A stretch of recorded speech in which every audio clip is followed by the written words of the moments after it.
Good evening, everyone. Bonne soirée à tous et bienvenue à cette rencontre du comité de dérogation pour la ville d'Ottawa. Welcome to this hearing of the Committee of Adjustment for the City of Ottawa. The Committee of Adjustment is a quasi-judicial tribunal that's appointed by City Council to make decisions on certain types of applications under the Planning Act, most notably consents and minor variances, although there are permission and a few others. My name is Anne Tremblay, and I will be your chair for this evening. With me tonight are my fellow panelists, Mr. Scott Hindle, Ms. Julia Markovich, Mr. Colin White, and Ms. Kathleen Willis. Also with us tonight, this can't happen without the terrific support of our committee staff. So we have our Deputy Secretary Treasurer, Mr. Matt Garnett. We have three coordinators with us as well this evening, Ms. Mandy Nguyen, Ms. Emily Monette, and Ms. Maddie, and I'm Maddie. I just blanked on your last name, Fernandez. I think it's Fernandez, is that correct? It is. So welcome to everyone for being here this evening. Before we begin, a couple of things. Do note that this video is being live streamed on YouTube. If you'd like to see the video in the future, it will be archived along with the agenda on the City of Ottawa's website. Also, just be mindful that the committee's jurisdiction is actually fairly narrow, even though development can involve a number of different things. When applications come before the Committee of Adjustment, we're really limited to hearing only about the items that are part of the application. So if there's something to do with height of a building and it's not relief that's being sought, that isn't something that we can discuss. We also can't discuss issues that you may have with regards to either property pollution or property maintenance or noise or any of those things. Those are outside of the purview of hearing about the application itself. Prosecution for illegal construction. The committee treats all applications as if no construction has commenced. We will not entertain any personal comments about either the owners, the agents, the applicants, the neighbors, anyone. Also, should we find during the course of discussion that we have maybe additional relief to a minor variance or a new minor variance that's required, in that case, we will need to adjourn the meeting in order to recirculate the application and allow the due public process and notification. So as part of the statutory public notification requirements, applicants and owners are supposed to post signs on their property and then file a statutory declaration with the committee suggesting that, in fact, those signs have been erected for all of the reasons under the regulations that require that happen. We do not have any of those that I can see that have been submitted to us this evening. So we will then be proceeding with a solemn oath or affirmation of the application. Yeah, I'm not seeing any of them. Okay. So with that, with respect to quorum, being online, knock on wood, we've never lost connectivity, but that's not to say that it can't happen. If it does, quorum is 3. As long as we have 3, we'll proceed. If we lose 3 and we're down to 2, then we're going to try and reestablish connectivity with at least one other member so that we can continue. And failing all that, then we will step down any of the applications that have not been heard to the very next meeting of the committee. So there was an agenda that was posted on the screen before we started. Thank you, Ms. Nguyen, I think, that's posting that. There's the order essentially is very much the order that the applications came in. We do have an opportunity to play with that order a little bit, and we will this evening. So with regards to the hearing process itself, committee members have had a chance to look at the files. There's a lot of materials that are submitted on these files. We do have a chance to look at them prior to the evening of the hearing, and then we even go into pre-hearings that gives us a chance to ask any additional questions that we might have, just to make sure that we have the full package of information that's in the file. So with that, then once we get going in the hearing, what we can do, there's two options that we've been sort of going with. Either we can fast track where we're not requiring a presentation, or where there may be some complexity to the proposal, then we can ask for a presentation. So in that case, the applicant or the agent would provide the presentation to the committee members and to anyone listening. Committee members are then called upon to ask any clarifying questions that they might have to that applicant or the agent. Once all of that is done, we open it up to the public portion, which means that I will go to a list of registered speakers first. We do have a number of people registered this evening, and then I will open it up to anyone who may not have registered, but who also has an interest in the application. In that case, if you are someone for whom we don't have on our list, I'm going to ask you to start with your name and then your municipal address. And I may ask you to spell out for the record your family name so that we have that information accurately. So then you get a chance to, anyone who has an interest gets a chance to address the panel. You can ask some questions, you make comments. What we really want to hear from you is what you see is the impact of the application. And so after that, once we're done, we'll try to get as many of the questions answered, and then we'll close that public hearing portion, and then the committee members go into a deliberation about the merits of the application, and then a decision is made. So that decision can be orally granted this evening if we decide to grant or deny an application. We typically do that orally. We can choose to reserve, which means that it just requires more thought on our part. And so what we typically do is at the end of this hearing, we reconvene immediately afterwards, finish our deliberations on that application, and then render a decision. So in other words, decisions will be made on all applications that are heard this evening.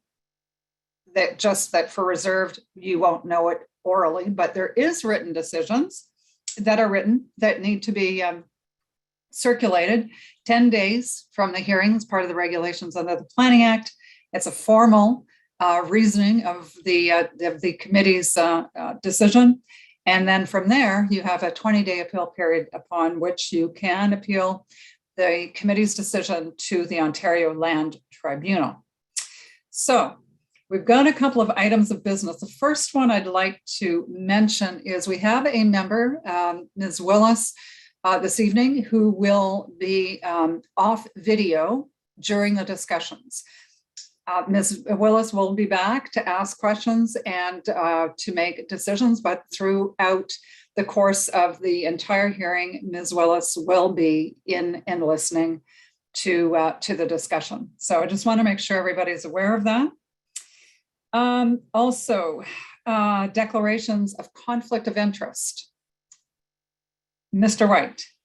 Thank you, Madam Chair. I would like to declare interest on an item that was before panel 3 this morning. Item number 11 on that agenda, 2696 9th Line Road in Osgood. I have done work previously with the agent on the application, and in fact I may have, although I don't recall, but I may have specifically done some work on that particular file. Nonetheless, I feel appropriate that I should declare an interest in that particular application. All right, thank you, Mr. White. The next item that we have is adoption of the minutes for September 1st. Do I have a motion to adopt? Ms. Markovich, seconded by Mr. White. That takes care of our items of business. We can move on at this point to the adjournment requests, and we do have one for applications 5 and 6 on 1561 Minaki. And the agent on that one that I would like to hear from is Mr. Anthony Johnston.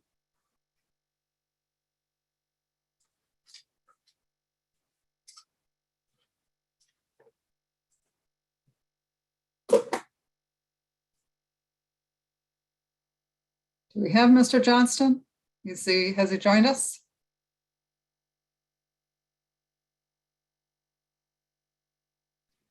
Sorry, Madam Chair, it's just a little bit slow. He should be coming in now. Okay, all right, thank you.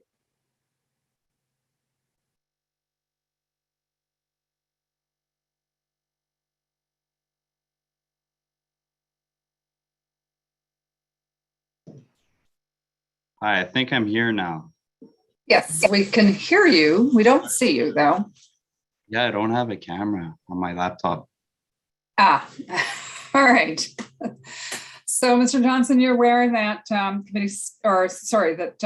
staff has requested an adjournment on your two applications. You're aware? Yes, I'm aware. Okay. And my understanding is even though there has been some revisions that have been submitted to staff, the reality is that there's still a comprehensive review, some of those elements that needs to happen. So we're proposing to adjourn the application to a later meeting. Agreed. I beg your pardon? Agreed. Okay, all right. So is there a date that originally we were thinking sine die? Maybe I could speak with Ms. Cully. Ms. Cully, I just want to be, I'm not quite sure where you're at with regards to the new information, whether or not you need additional information. So from your standpoint, would a month be, I think a month would that work for you, I guess? Yes. Ms. Cully, you're on mute. Sorry. Apologies. Through you, Okay. Madam Chair. Yes, a month would be sufficient. We would just like time to fully review the plans because they just came in, and we want to give the opportunity for the plans to be reviewed by members of the committee and the public. All right. So yes. So okay. So if we adjourn this to December 8th, all of that information will be available to the public once it's submitted. Okay. All right. That sounds good. Okay. Committee members. Any questions regarding this request for adjournment to December 8th? All right, hearing none, I'm going to open it up to the public. Anyone would like to speak on this proposal for an adjournment to December 8th? Okay, I'm not seeing anybody. So with that, members of the committee, all those in favor of the adjournment to December 8th? Okay, so for the record, the adjournment is unanimously granted to the 8th of December. All right, thank you very much. Okay, the next application that we'd like to hear from then is application number 1, which is 2538 Paget Road. Mr. Segreto, please.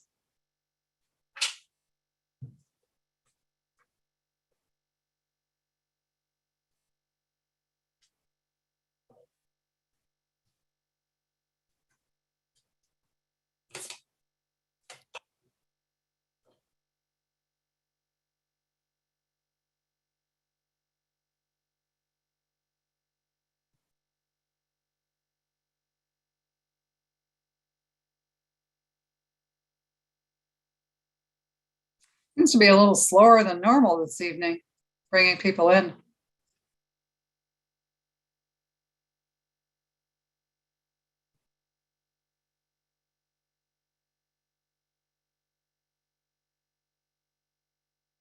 Madam Chair, it doesn't seem that the agent is online.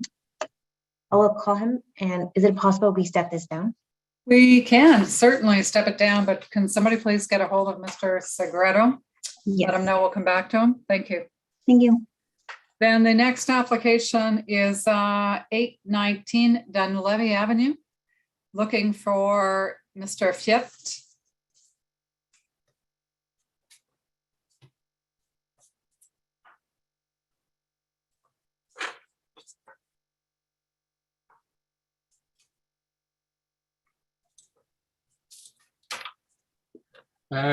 Good evening, Madam Chair, members of the committee.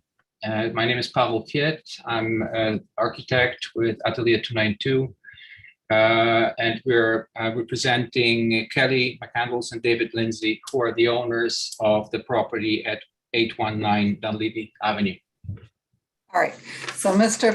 Fiat, before we go too much further, I do need a solemn declaration or an affirmation.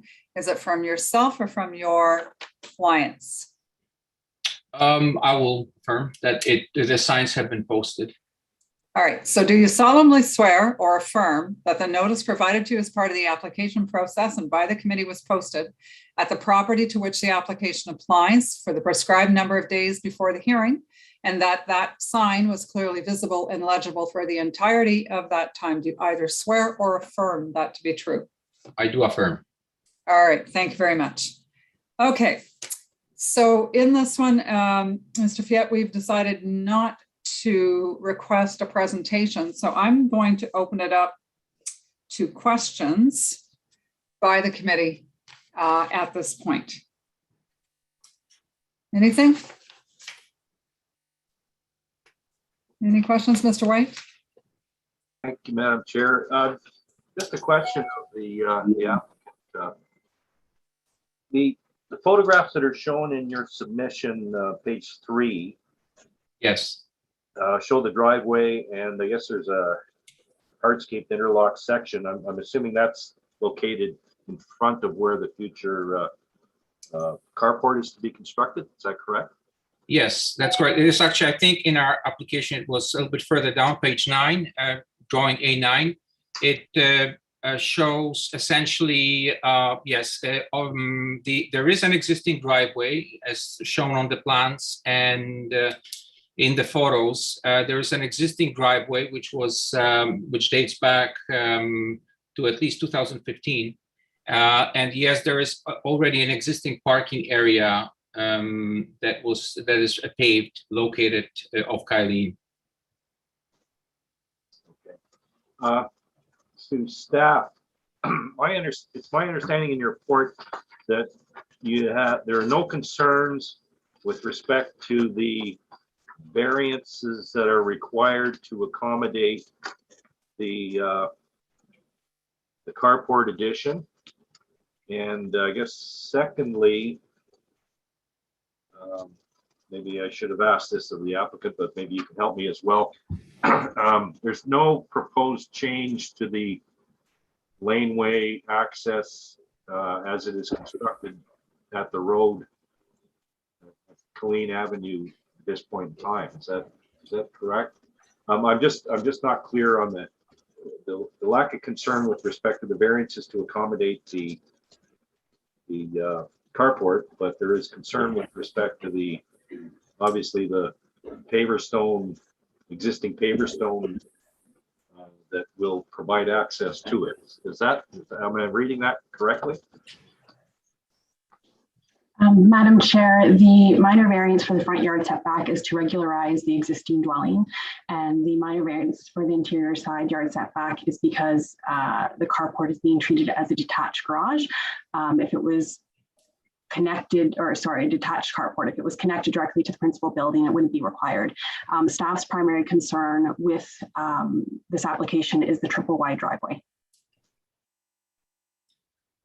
I'm sorry, I would like to actually respond to a few of these comments. Yes, go ahead, Mr. Fiat.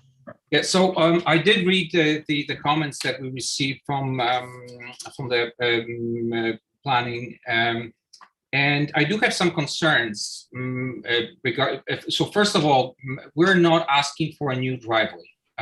This driveway is. We know that.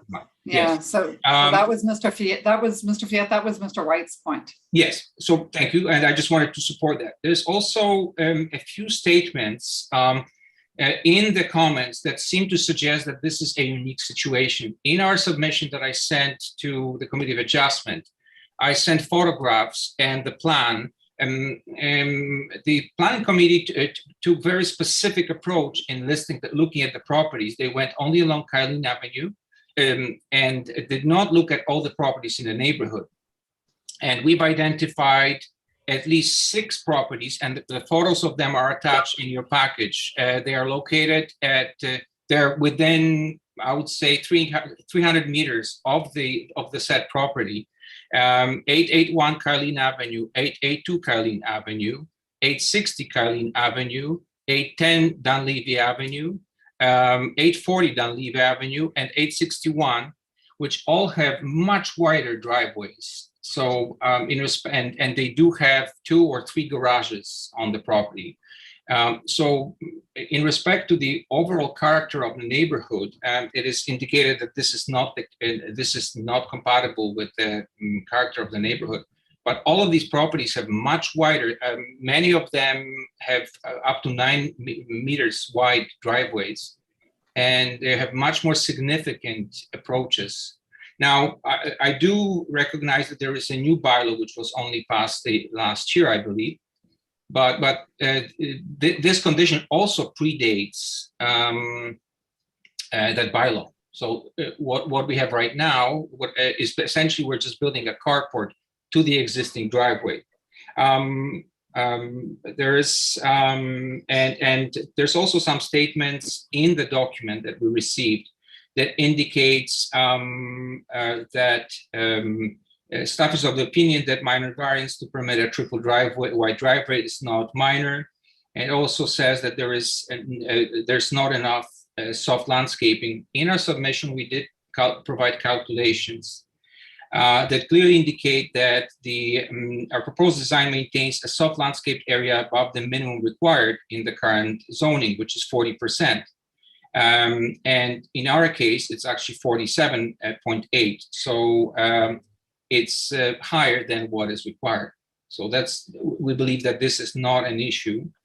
The other comment that were received was that the application does not appear to suggest any changes to the driveway. Such a change to conform with the private approach would ideally be done along with any other changes. And it also points to 2 clauses, 26.1A and 26.1D.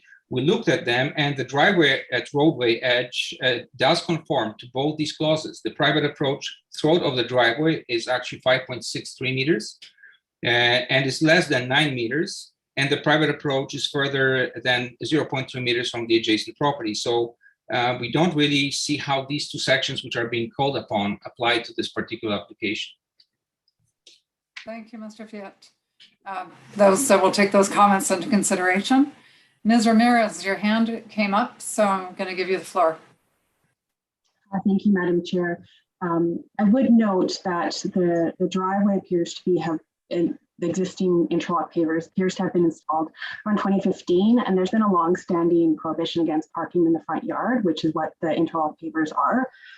So while the interlock pavers are existing, they don't appear to be in compliance with the zoning bylaw. All right, thank you, Ms. Ramirez. Mr. White, your hand was up. Thank you, Madam Chair. Just a follow-up. Am I correct in assuming that the vegetation that is shown in the photographs, and I'm going back to the photographs. Yes. Is being retained? There's no change to that in terms of the view from the street? No, there's no material change. We're not touching any of the landscaping that currently provides a screening from Kylene. There will be some minor trimming of the hedges to allow the installation of the proposed carport, but nothing at the street line is being changed. Thank you. Thank you. All right, thank you. Other questions from the committee? Ms. Willis? Oh, you're muted. Oh, Ms. Willis, you're mute. Yes. I'm back. I haven't got a problem with the variances, particularly because it's an existing situation and they're actually, by virtue of building the carport, as I understand it, removing the parking from the front yard and putting it into the carport. But I think because it is a bit of an unusual situation with the new zoning bylaw, that we should probably tie the variances to the life of the building or to the plans that are shown, so that if the building is ever raised and reconstructed, that the variances no longer exist. Okay, thank you. All right, any other questions?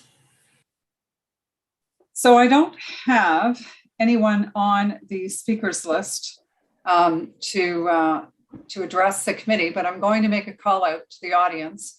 Is there anyone who would like to come forward and either speak for or against this application? You just need to raise your hand and the coordinators will bring you in. Okay, I am not seeing any hands come forward. So committee, I think we're ready to make a decision on this. So all those in favor of the minor variances, show of hands, please. All right, Mr. Hindle, are you dissenting on this application? Yes, Madam Chair, I'm going to dissent on this application, consistent with staff's opinion that this variance is not consistent with the zoning bylaw. All right, thank you for that explanation for the record. That's very helpful. So with that, for the record, 4 members in support. So the application is granted with Mr. Hindle dissenting. Thank you very much. Thank you very much.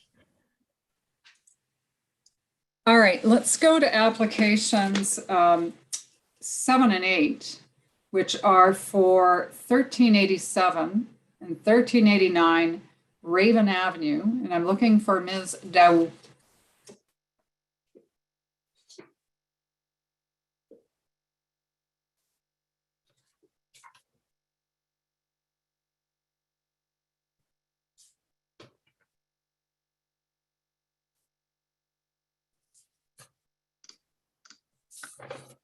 Good evening. So, Ms. Dow, I don't believe we have a stat deck from you. I'm going to read something to you. Do you solemnly swear or affirm that the notice provided to you by the committee as part of the application process was posted at the property to which the application applies for the prescribed number of days prior to the hearing, and that the sign was clearly visible and legible for the entirety of that time? Do you either swear or affirm that to be true? I affirm. All right, thank you. Not looking for a presentation this evening. So with that, though, before we launch into questions, a couple of housekeeping matters, I think, for the notice. My understanding is that the legal description needs some additional words. So I'm going to read it to you, and you can tell me if you confirm it. Lots 586 and 587, part of lot 585, registered plan 346. Part 5 on registered plan 5R 13832. Is that correct? Yes. Okay. Also, we are striking reference to the property shown is as parts 1 to 4, and we're replacing that with parts 1 and 2. Correct. Yes. All right. Okay. I don't see anything else on the notice requirement for modification. So with that, opening it up to questions from the panel. Mr. White. Thank you, Madam Chair. Question to staff just with respect to the zoning of the property. Am I correct in understanding that the existing development, the semi-detached dwelling unit building, is in conformity with the bylaws it currently stands, and the only reason that the minor variances are required is because of the proposed severance, change in ownership situation with respect to the severance happening here? Yeah, Madam Chair, it is necessary for the severance, and also I mentioned in the staff report, in order to have secondary dwelling units in the basements of the units themselves, that's also necessary. I suspected that the secondary dwelling units might have something to do with it. If there were no secondary dwelling units, would the minor variances still be required to allow the consent to Good occur? question. Yes, they would still be required as well. Thank you. So it's really from 2 provisions, which is, I think, what we were trying to confirm, right? So, okay, thanks for the question, Mr. White. Any other questions from the committee? All right, looking at my speakers list, don't have any speakers for this particular item, so I'm going to make a call out to the audience. Is there anyone who would like to speak either for or against this application? Just raise your hand and we'll bring you in. All right, I'm not seeing anybody come forward. Just one item, Ms. Though my understanding is that we are adding a condition to let's see. Yeah, we're adding a condition, and I think it's really just moving one that was under additional comments. Is that right? From Building Code Services? Ms. Cully, maybe I need some help from you on this, but yes, I think so. Yeah, it's the top bullet that starts that the owner provide evidence to the satisfaction of the chief building officer. Through you, Madam Chair, yes, that is correct. Okay. All right, Ms. Daiwa, you're aware of that? I wasn't aware of that, but that's fine. All right. Okay. Very good. In that case, I think we've covered everything. I actually do have a question regarding condition 3, if we could potentially address that before. Yes, of course. Now's the time. Okay, so I had posed this morning to Ms. Nancy Young and Christina as well, regarding condition 3A and B. The condition specifies that the owner enter into a development agreement with the city, first for a tree planting plan to plant 2 new trees, 1 on each parcel. And then second, that the proposed trees not impact servicing, or sorry, reverse of that, servicing not impact the trees if it needs to be relocated. Through discussion with Ms. Young, we agreed that it wouldn't make sense to install 2 new trees within the right of way on this site because there already is 1 existing large tree within the right of way. And so we would like to potentially update that to just specify 1 tree on the other side of the lot to ensure that additional trees are provided 1 per lot as opposed to 2 new trees.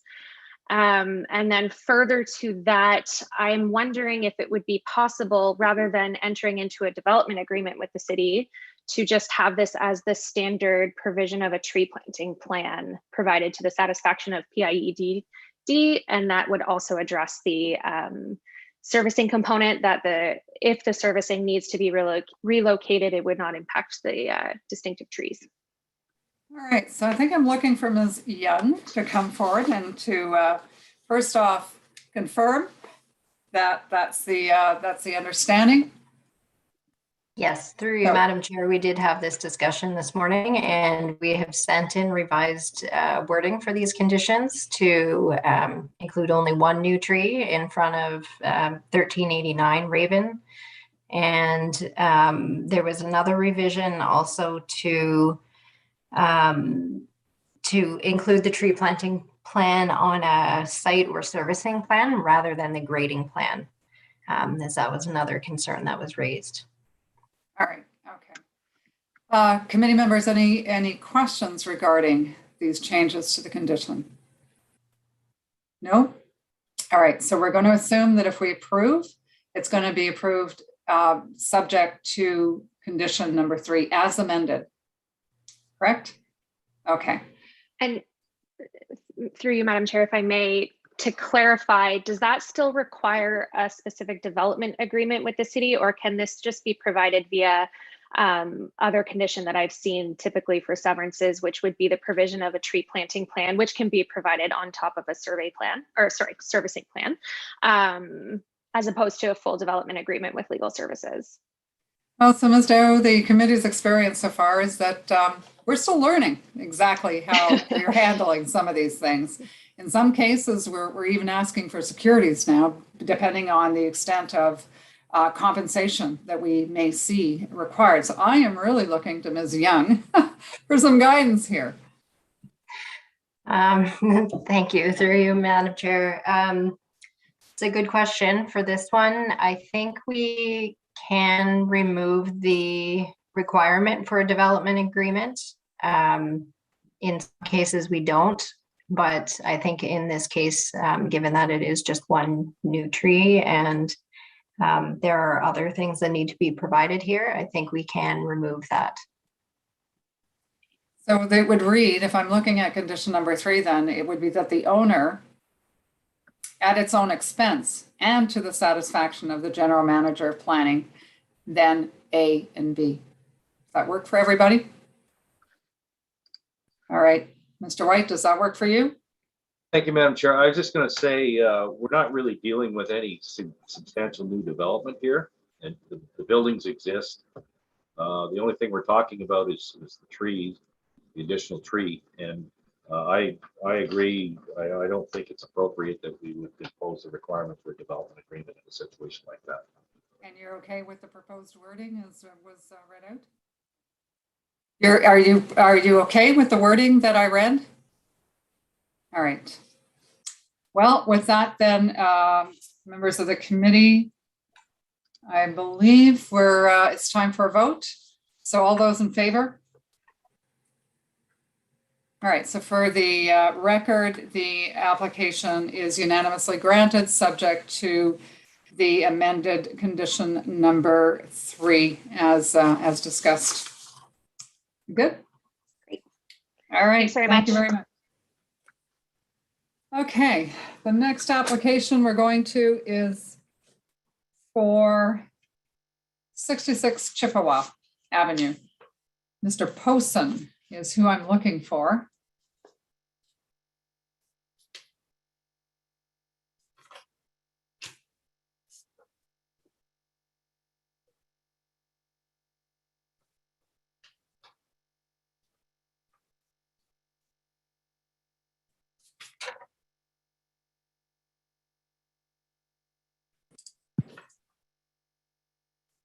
Yes, I'm here, Madam Chair.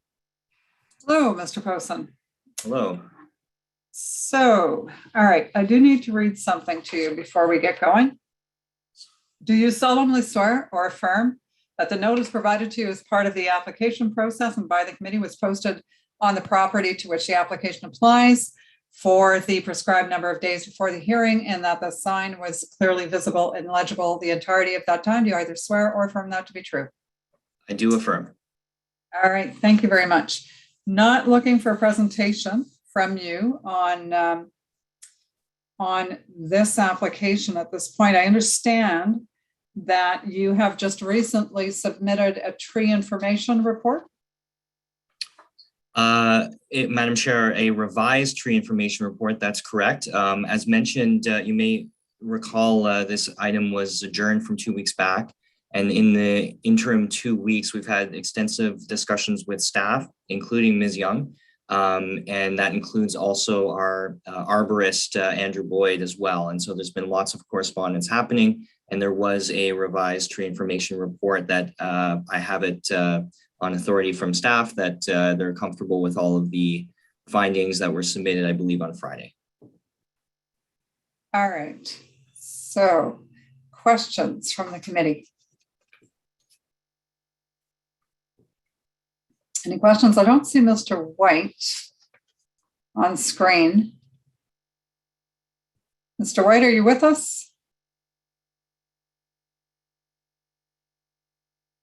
Yes, Mr. Hindle.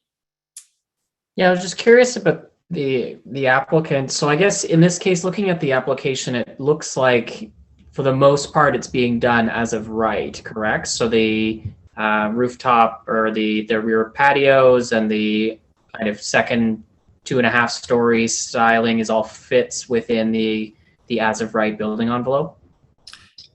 Thank you for the question through you, Madam Chair. That's exactly right.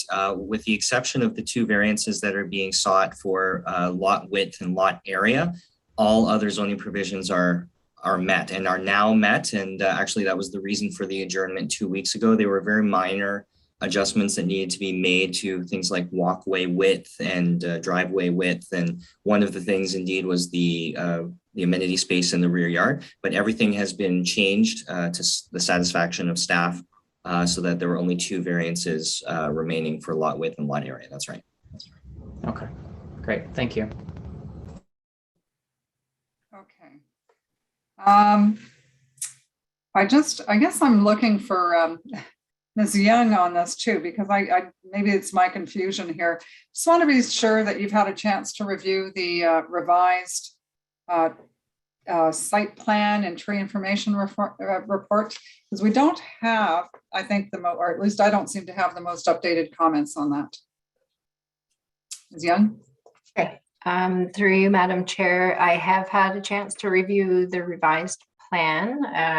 I did provide updated wording, but anyway, it looks okay to me. I do still have some concerns with the proximity of the driveway to one of the large trees in front, and have spoken with the arborist about the construction of the driveway and related grading that would be needed.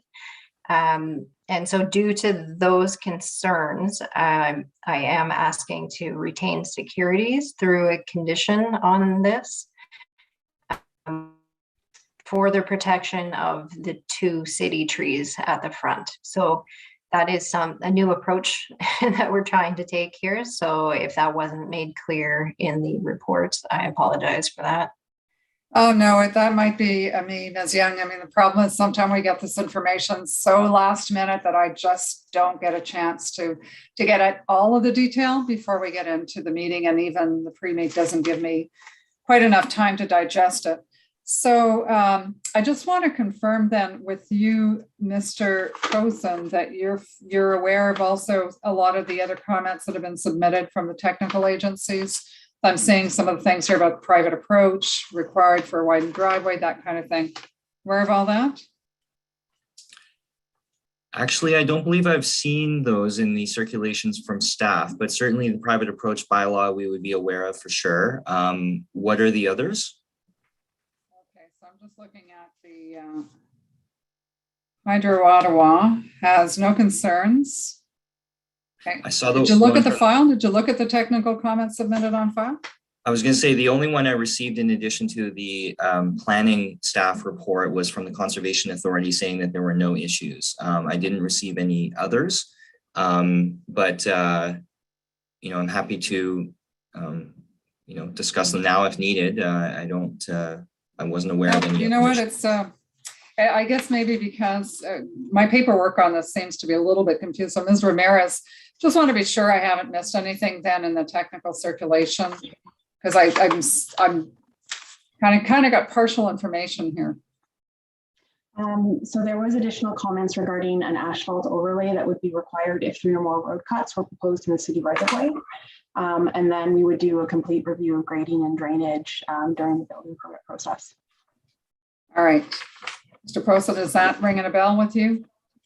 Like some of that was discussed in the staff report, certainly. I don't have any concerns with those. I think those are pretty much standard for the building permit process as well. We do have Angelo Spadola, who's the architect, on the file, and he's here if he wants to add anything, but I don't have, if it's a grading plan and asphalt overlay, I think those are fairly standard. All right, okay, thank you.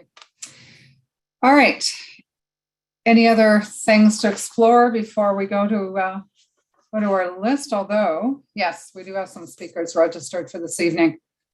Madam Chair, if I may just be on behalf of staff, apologies if I missed it, but I'm not sure if a declaration was sworn for this file. Did I? Yes, I affirmed at the beginning. Okay. I did. I think we did. Apologies. Thank you. You're keeping me on my toes there, Mr. Garnett. That's fine. That's fine. Okay. So, all right. I do have, like I said, I do have speakers registered. I have Ms. From the City View Community Association, Ms. Nancy Wilson and Ms. Jill Pratt. So which of you ladies would like to go first? I would like to go first, Madam Chair. Nancy Wilson. Go ahead, please. Okay, good evening, Madam Chair and members of the committee. And we want to apologize for our late reply to you this afternoon. We didn't get any notification of this until November the 3rd when it showed up on the agenda. We've been watching, but it wasn't there. Okay, we're going to start with the 4 tests. The City View Community Association still maintains that the requested variances to facilitate the development of these 2 3-story detached dwellings on undersized lots with extra rear yard setbacks as well as a front yard setback variance do not meet the general intent and purpose of the zoning bylaw. The official plans policies encourage infill and intensification, but the provisions of the zoning bylaw R1FF, which reflect greater limits on the character of the residential infill, have not been updated to reflect the same intent. These variances are not minor. The city notes that on this segment of Chippewa Avenue between Pender Street and Bassano Street, there are 11 other dwellings whose front walls face Chippewa Avenue. The frontages of the properties range from approximately 20.8 meters to 38 meters, with approximately half of the lots along the segment of the street have a lot width of 30.4 meters. The lot areas range from approximately 603 square meters to 1,102 square meters, and approximately half of the lots are approximately 881 square meters. The City View Community Association notes that none of the 12 properties in this block fall under the bylaw requirements for lot frontages and lot areas. Therefore, we think that these variances are per section, subsection 45 bracket 1, are not keeping with the dominant character of the street. It does not maintain the general intent and purpose of the official plan. This was one of the reasons that was given last meeting for disallowing 70 Granton, and we feel this is the same here. Rooftop terraces. So we have a rooftop terrace here. Our main concern with this application is the inclusion of the large terraces within the third floor roof at the back of each house. We understand that these rooftop terraces fall under the rooftop access provisions in Table 55, bracket 8 of the zoning bylaws. In Table 55, it states that the terrace A, where located on the roof of the uppermost story, there must be a minimum of 1.5 distance from any exterior wall. The rooftop access must, D1, be set back a distance equal to the height of the exterior front wall and exterior back wall. D2, not exceed a total area of 10.5 meters squared. And D3 must not have eaves that project more than 0.6 meters beyond the exterior walls of the access and must not exceed 3 meters in height. Although the 1.5 meter distance around the edge of the terrace seems to be met, the submitted plans show a third floor access area, which is at least 3 times the acceptable space of 10.5 meters. Also, it appears that the eaves project more than 0.6 meters on the front exterior and both sides exteriors. It cannot be determined whether the distance of the access is equal to its height from the exterior front wall and exterior back wall. Therefore, it is felt that this structure does not maintain the general intent and purpose of the zoning bylaw because the proposal does not represent orderly development that is compatible with the surrounding area. This again was one of the reasons for the disallowing of 70 Granton last meeting. Compatible development means development that, although not necessarily the same or as similar to existing buildings in the vicinity, can enhance and establish community through good design and coexist with existing development without causing undue adverse impact on surrounding properties. It must fit well within its physical context and work well with the existing and planning function. The intent of this zone is to limit development to detached homes with massing and building heights that are appropriate for the area. City View Community Association maintains that these 3-story houses with third floor terraces will have an undue adverse impact on surrounding properties that are bungalows and 2 stories. With the addition of the proposed long third floor terraces on each house, there will be privacy concerns for the neighbors. This is probably why the city includes rooftop access provisions in the zoning bylaw to control and define such additions to ensure that they are not obtrusive. And I'll let Jill take over from here. All right, Thanks. thank you, Ms. Wilson. Ms. Pratt. Hi, good evening. The planner, I wanted to talk about plans. The planner notes in the plan submitted for building permit, the rear yard setback, rear yard area, interior side yards, and the extent of projections will also need to be shown. We have a question. Have these not been included in the Committee of Adjustments application? And if not, what if there are further variances that are required after these are provided? The renditions for 66, 68 Chippewa show that both houses seem to be identical, and therefore they do not have distinguishing characteristics. The planner reports that the brick will be different colors. This is not obvious from the renderings and hardly creates distinct identities for these 2 dwellings. With respect to infrastructure, the City View Community Association has grave concerns about infrastructure and whether it can support these further intensifications because we have no storm sewers. only rural ditch system.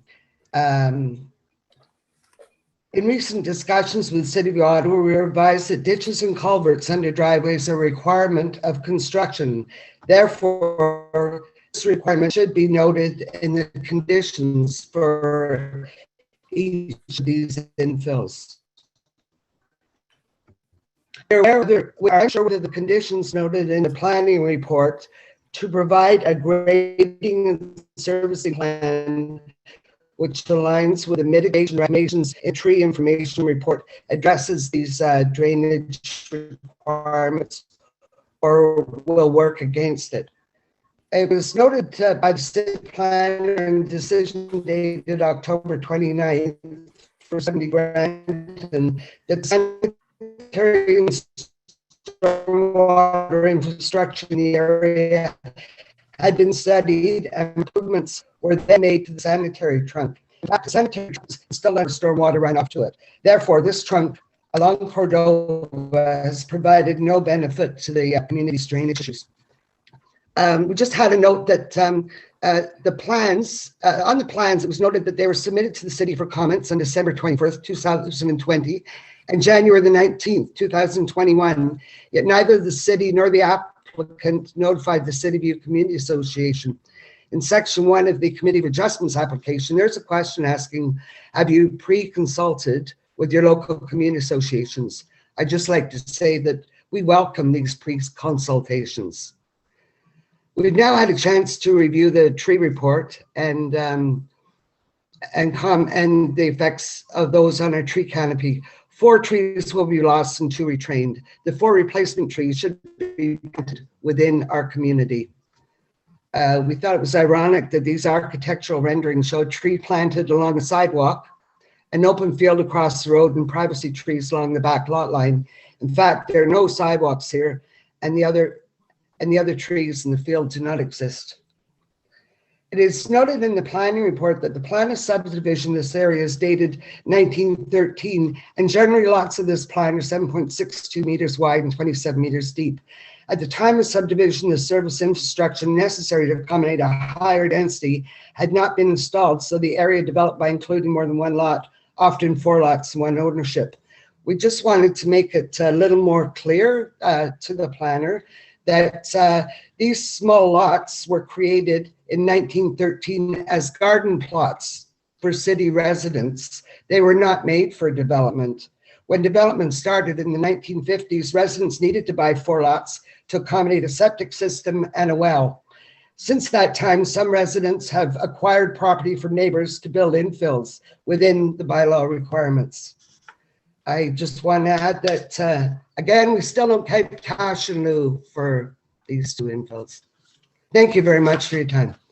All right, thank you, Ms. Pratt and Ms. Wilson. As always, your comments are thorough, they're detailed, and the committee very much appreciates that you provide those comments to us. So I am going to turn to Ms. Ramirez, though, on the terrace, just to be sure that that review has been done and that there's no additional variance required in any way. Thank you, Madam Chair. That review has been done, and we spent quite a bit of time going back and forth, and I did our zoning interpretation staff, and the terraces conform, and that 3rd floor is not where an access would have been limited would be if there was an access to a terrace that was on that top of that 3rd floor. Right now, the terrace is on top of the 2nd floor, so that those access provisions do not apply.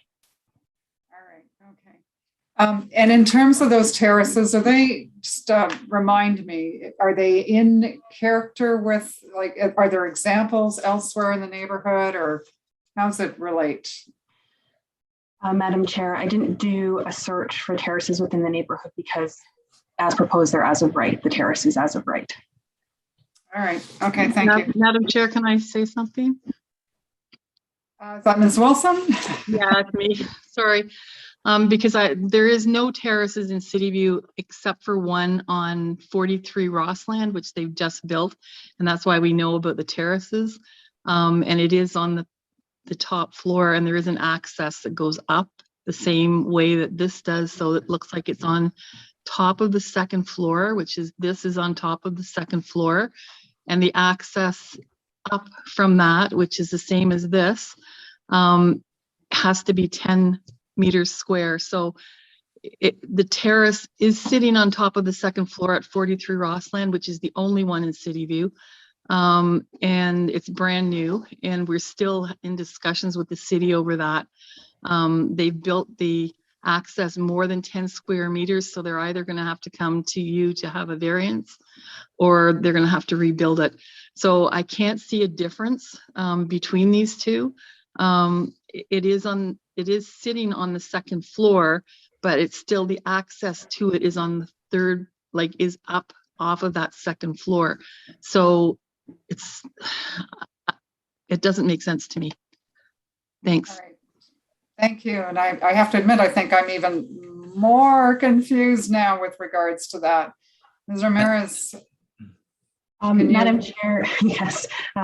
Initially, I will confess that I was very confused by this as well, and I had the same interpretation as the member from the community, Ms. Wilson. But I did check with zoning plan interpretation staff, and they confirmed that as is, the building is complying with the rooftop terrace provisions, and the height is measured to the top of that flat portion on the third floor, and per the revised elevations, it's complying with the way that we measure height. So it's the rooftop terrace as proposed is as of right. Okay, so if we see these again, Ms. Ramirez, another proposal come through on the rooftop terrace, I was going to ask, could you just make sure that we can, the committee can better understand that, so that that we really are comparing the difference between what we approved, obviously, previously, and what we may be considering in the future, just so that we have some clarity around the different, I guess, the different almost scenarios that could occur. But okay, that would be good. Ms. Wilson, I've already given you kind of a chance to come back once, so is it really quick?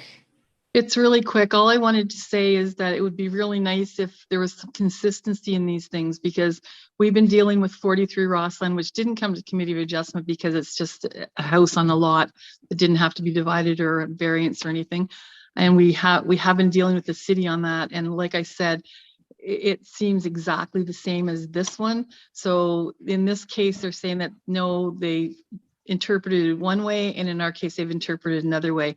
So we have talked to Ali Mann at the city, and we've talked to the planning staff and had interpretations for 43 Rossland, so they seem the same. So it would be nice if there was some consistency. That's all I have to say. Well, thank you. I mean, the committee does try to make sure that we do understand it as well. So we have occasionally meetings with city staff to do exactly that, make sure that we can ask questions and understand for ourselves what these things are and how they're determined, I guess how they're interpreted. Ms. Ramirez. Thank you, Madam Chair. I just wanted to note that I did loop in the plans examiner as well as zoning interpretation staff, and we're all on the same page regarding rooftop terraces. Okay, I mean, that's fair enough. I guess you just have to bring all of us along now. That's all, Ms. Ramirez. So, okay. That concluded the people on the list for the public hearing. So is there anyone in the audience who would like to come forward and speak either for or against this application? All right, I'm not seeing anybody else come forward.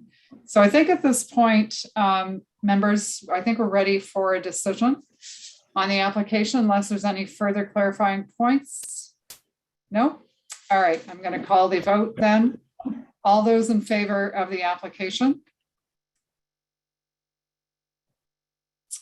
All right, so Mr. White, you're dissenting? Yes, Madam Chair, if I could, I have, as you know, I have to support the concerns that have been expressed by the members of the community. I've been consistent in suggesting that the general purpose and intent of the zoning bylaws not supported in this case, in this community.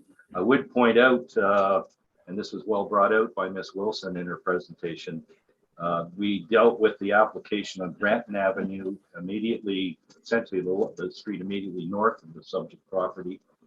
And the context in that situation, that was an application that we did not approve.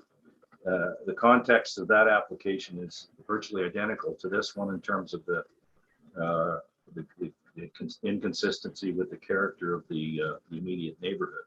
So I think in that in support of my position on this one, and my ongoing concern with the general purpose and intent of the zoning bylaw, which has not been updated since 1962, which has previously promoted some limited infill development. I think Ms. Wilson alluded to some of that had taken place.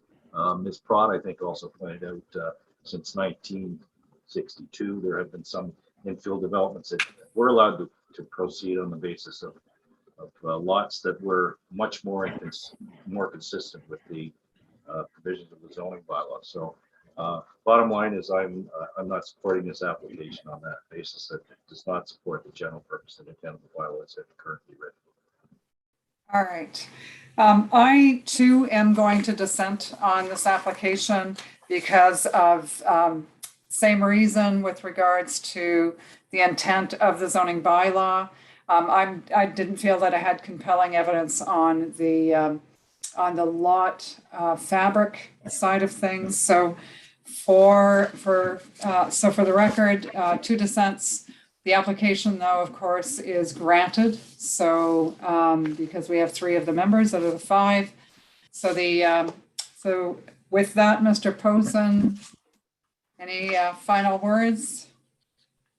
Well, I'll begin by saying thank you, Madam Chair, for allowing us to be here with you. I guess my only comment would be I was grateful at the beginning of this agenda item, in the sense that you were not asking for a presentation. And I just wonder if there was that opportunity to do a presentation, maybe some of the concerns might have been assuaged.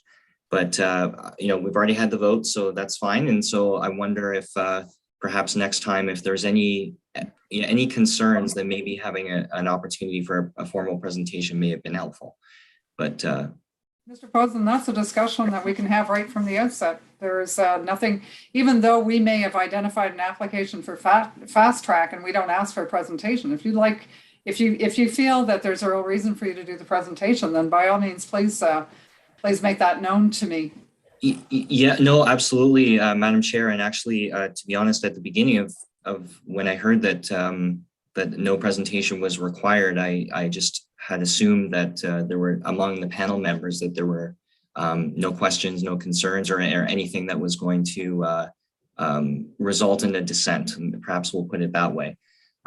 So, I'm certainly not, arguing. I'm just making the point that for some of the items that were raised, perhaps that, a presentation might have been helpful.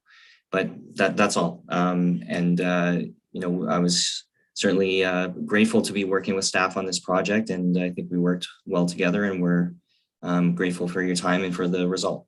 All right. So if you feel strongly that you'd like to do presentations, so then Mr. Posen, you can signal it to committee staff, you can signal it to me, and we'll make it happen, right?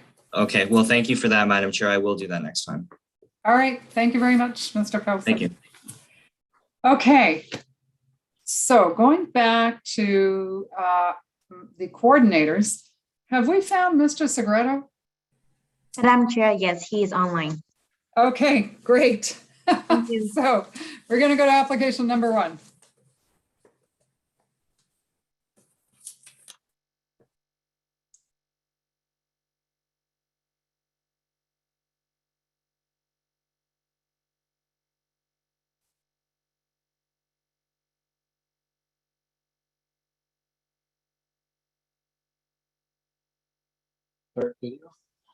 Good evening, Mr. Segreto. Sorry about that. No worries, no worries. You were first up. It would have been different if you were last and couldn't find you, but you were first, so it was all good. So I do need to read something to you.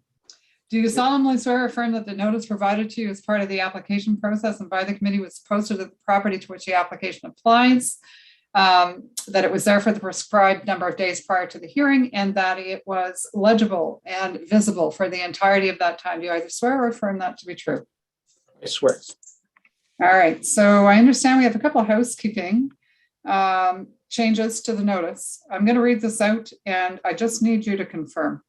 So with regards to, I believe it's the purpose, the owners want to subdivide their property into 2 separate parcels. We're striking, it is proposed to construct a new detached dwelling on the south side of the property, and we're retaining the existing detached dwelling on the, then striking north, replacing it with south side of the property is to remain. Is that correct? We're not planning to construct anything on the vacant lot, on the newly created lot, which is on the north side.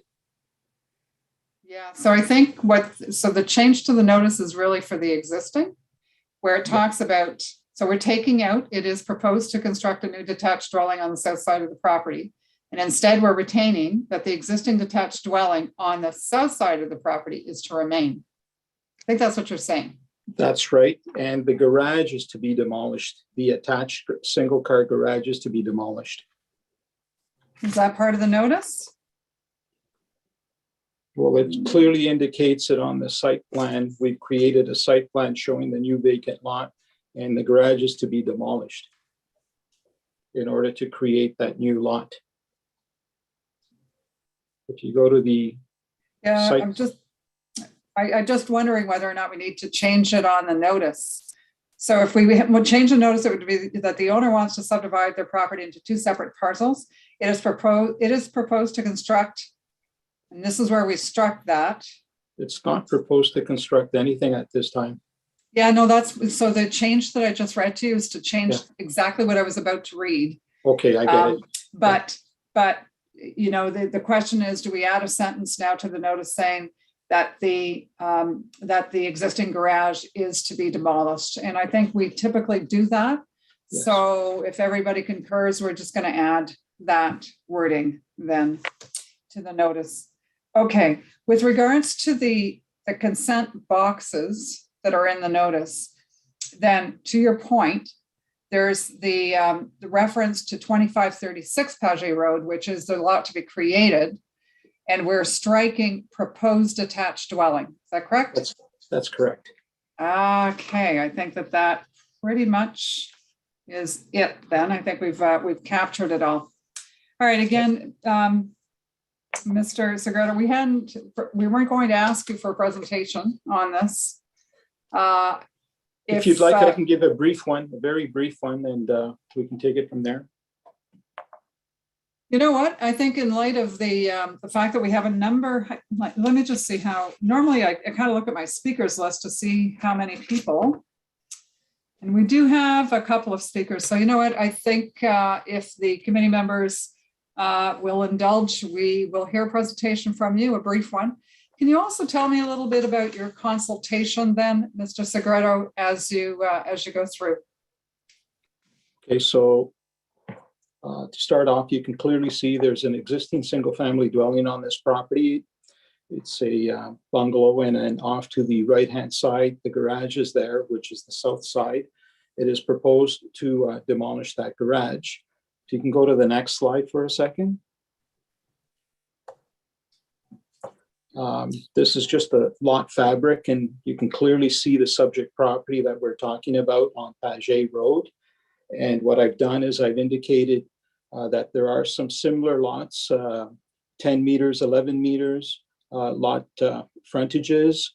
With respect to the application that's in front of you here today, it is a straight severance that we're asking for. There are no variances or performance standards at all on this thing here. So there are some compatible lots that the planner has looked at and has mentioned on their report as well. As you go down the page here, you can clearly see that there's 3 or 4 lots that are somewhat similar to what we have just south of that road at the bottom of the page. Next page. And here's the R plan that we're talking about. So you can see part 1 where it's the existing dwelling to remain, and then part 2 is the newly created lot. And you can clearly see the way the garage straddles the property line. Therefore, that garage has to be demolished. Next slide, please. Okay, here what we've done, there's one slide there that should show the parking for the existing house to be created. Can you go to that slide? That's the tree. Okay, there you go. So the newly created parking space, as you can see, is on the right-hand side, and it has no impacts whatsoever on any variances or anything like that. And it's not encroaching on any of the trees. There's 3 trees on this property, 3 or 4 trees on this property. We had a tree report done as well. And there's no impact on the trees at all at this time. With respect to speaking to the neighbors, I did reach out to the owners, Grace and Joseph, and my understanding is that they did knock on the abutting neighbor's door. I believe they talked to them. With respect to the neighbor at the rear of the property, I believe he's the gentleman that has written a letter, and he had some concerns with respect to the size of these lots that are being created on Paget. And I know that he did talk to them. And I don't know if he has spoken with any other people, but I know that there was one neighbor that had some concerns with the size of the lot on Paget. That's basically it.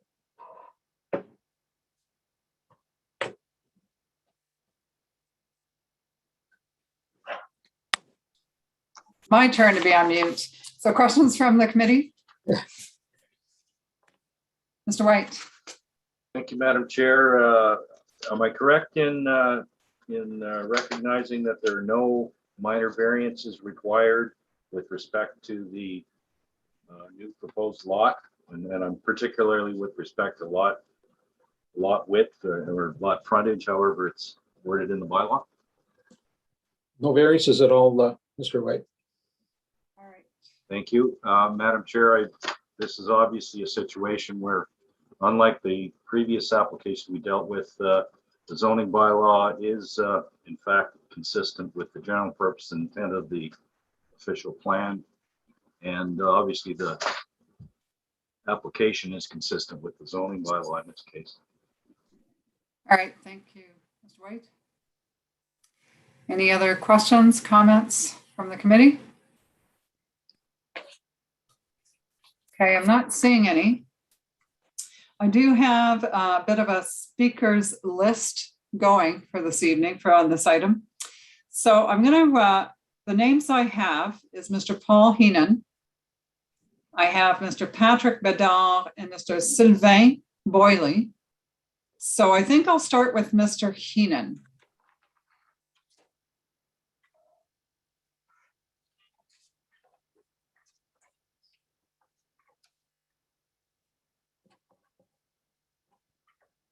We have Mr. Heenan.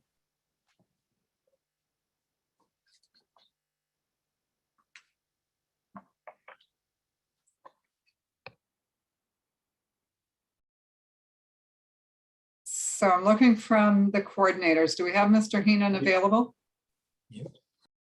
We seem to have just lost him, Madam Chair. He was the telephone caller. Oh, he's back online now. Okay.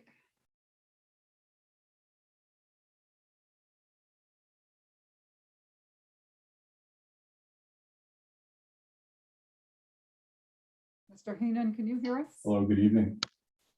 Hello. So we can hear you. We can't see you. Hello. Yes, can you hear us? Mr. Heenan? Okay, I think we've lost Mr. Heenan. So we're going to go to Mr. Bedard, Mr. Patrick Bedard.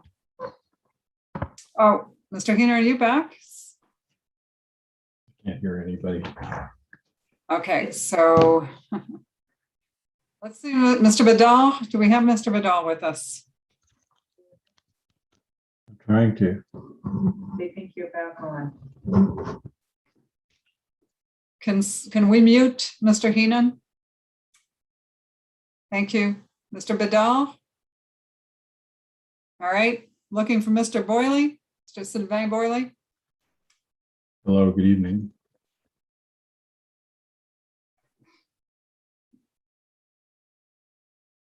Mr. Boyley?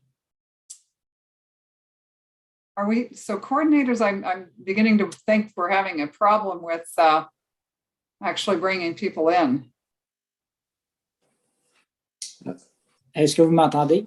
Everyone? Okay. Okay, Mr. Boyley? Yes. So congratulations, you're the first one that we can actually get on screen and to talk with. So go ahead, you've got 5 minutes with the committee. You can proceed.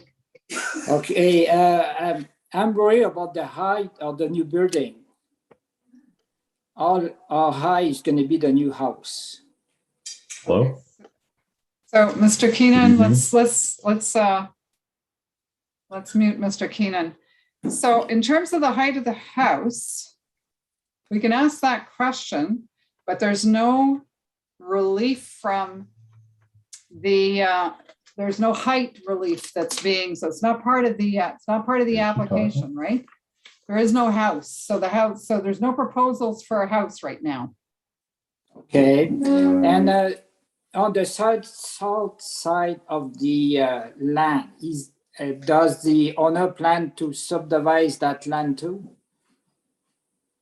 The only thing that's before us this evening, Mr. Boyley, is the creation of a new lot, the purpose of which we don't have right now.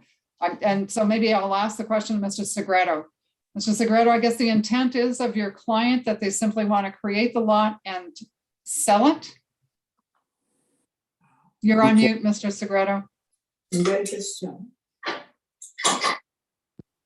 Madam Chair, Yes. with respect to the existing houses to remain as is and the newly created lot at some point in time may be sold off. And there are no plans for this lot at all with respect to construction drawings. Yes.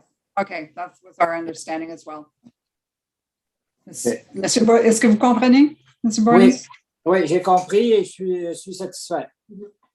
Okay, avez-vous d'autres commentaires? Non, c'est bon, merci. Okay, merci beaucoup, Mr. Borley. Okay, Mr. Heenan, I see that you have success. You can hear us. Yes, I can. Can you hear me? Yes, and we can see you. Okay, I'm sorry about that. I was on my phone. I had dialed in, and for some reason, when it said to unmute with the *6, it just didn't work. So then I had to reconnect with Zoom. So that wasn't the intent. But I'm ready to go if you are. You go ahead. You've got 5 minutes, and the floor is yours. Thank you. Good evening, Madam Chair, panel 2 members, support personnel, applicants, and participants. I'd like to thank you for this opportunity to voice our views and concerns regarding this application. Before we start, I would like to christen the ground referring to the screenshot of Ottawa's zoning map presented before you. The applicant's lot, as you saw previously in the original presentation, is marked by the circle, our home by the triangle, and the square marks an area that is undergoing construction right now, just to the south of the site. At the end of Paget Road. Oh, correction. The red circle you see with the white cross in it represents a new cul-de-sac built a couple of years ago after city planners chose to close off the south end of Paget Road to deny traffic access to the new Brian Coburn Boulevard. My spouse and I bought an existing house in the summer of 1999, some 22 years ago, that backs onto the applicant's property. We chose this home to raise our family because of the character and dominant characteristics of the community, based on a mixed development of relatively new single dwellings and established bungalows centered on old county lots. These large lots are distributed along the west side of Paget Road from Brian Coburn Boulevard all the way north for more than 1 kilometer up to Innes Road. May I have slide 2, please? We currently enjoy space and privacy and are blessed to be somewhat enveloped in green park space. Unfortunately, the city approved just a few months ago the subdivision of an original county lot into 4 sections located just 80 meters south of the applicant's home at 2572 Paget Road. Actually, the developer just mentioned that in his presentation as well. Slide 3, please. The applicant is currently seeking your consent to subdivide their property into 2 lots for the purpose of constructing a new dwelling on a 9.3 frontage lot. This is a trend which is the main concern. Slide 4. As we see now at the lot that is under construction at 2572 Paget Road, just a stone's throw away, the applicant lot number 1, I'll have slide 5, please, could potentially be subdivided again in the same manner. First build. Okay, so we could see a development much like that's happening about 80 meters away, just on the other side of the road. Next build. Indeed, the county lots on the whole west side of Paget Road could be all potentially, over time, be subdivided, add 2/3 more families living on just this side of the street. Build 3.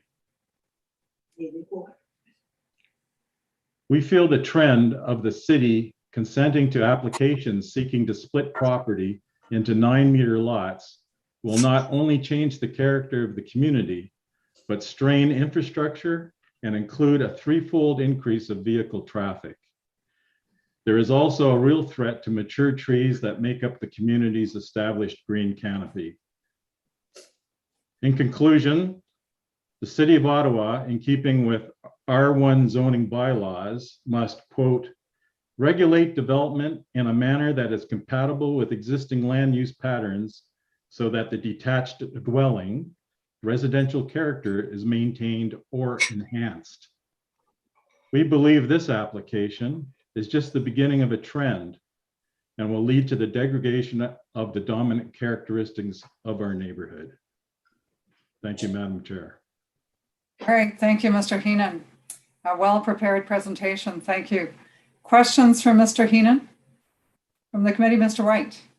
Madam Chair, just we're not dealing with minor variances here with respect to any lot dimension requirements, so the proposal conforms to the zoning bylaw. I just have a question of staff about the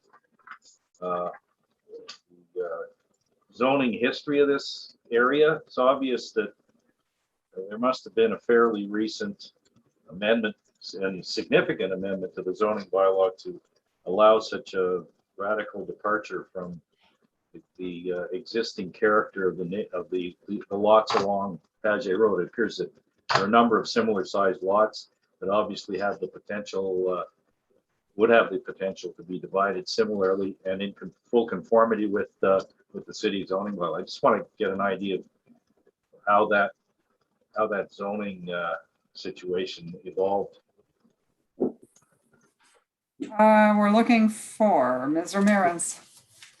Thank you, Madam Chair. I did look into, is actually in response to one of the members' comments from the public. I did look into the previous zoning that was applicable to this lot, and prior to being amalgamated into the City of Ottawa, this property was in the City of Gloucester, and the requirements, the bylaw requirements under that bylaw was that it have a frontage of 9 meters and a lot area of 455 square meters.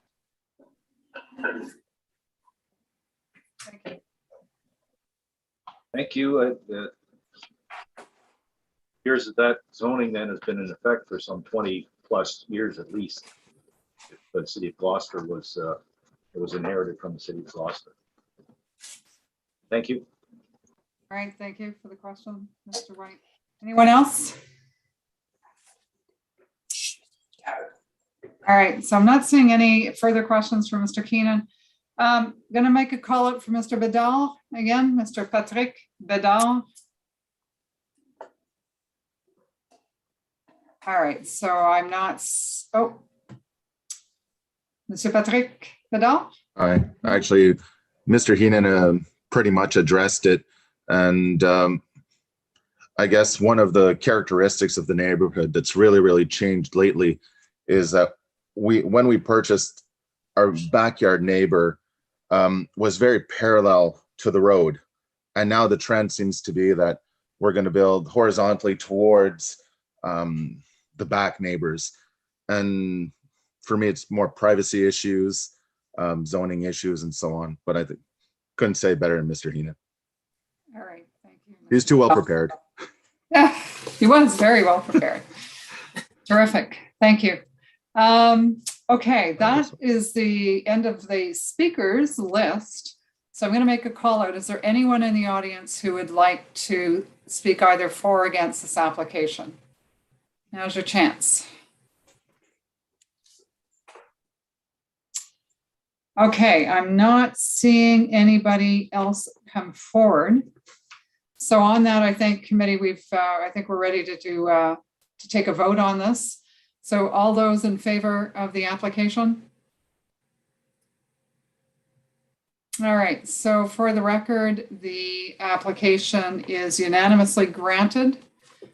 We did hear you though, Mr. Heenan, valid concerns, absolutely valid concerns.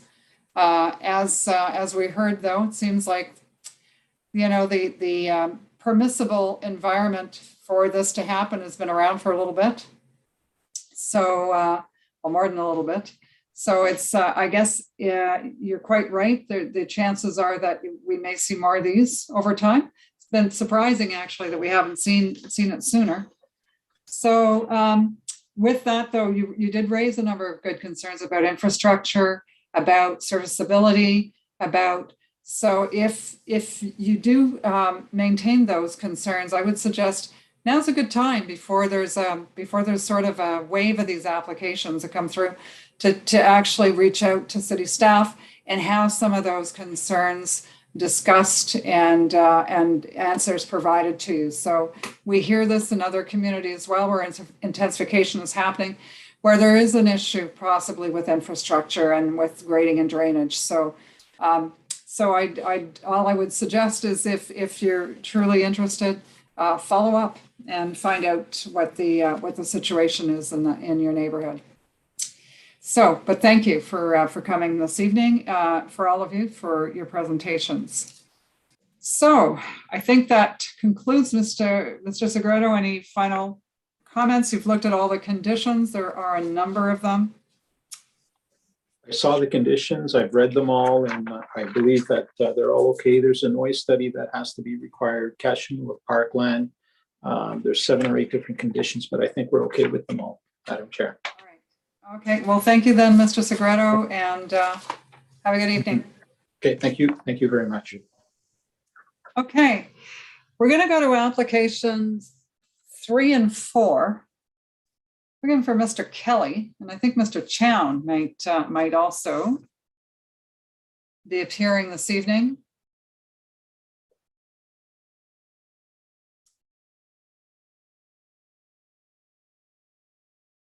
Do we have either Mr. Kelly or Mr. Chown? Good evening, Madam Chair. Good evening, Mr. Kelly. And good evening, Mr. Chown. Good evening, Madam Chair. Pleasure to be here. Oh, so we're going to read to you because my understanding is we don't have a staff deck from you. Mr. Kelly or Mr. Chown, am I reading to? You can read to me. Okay.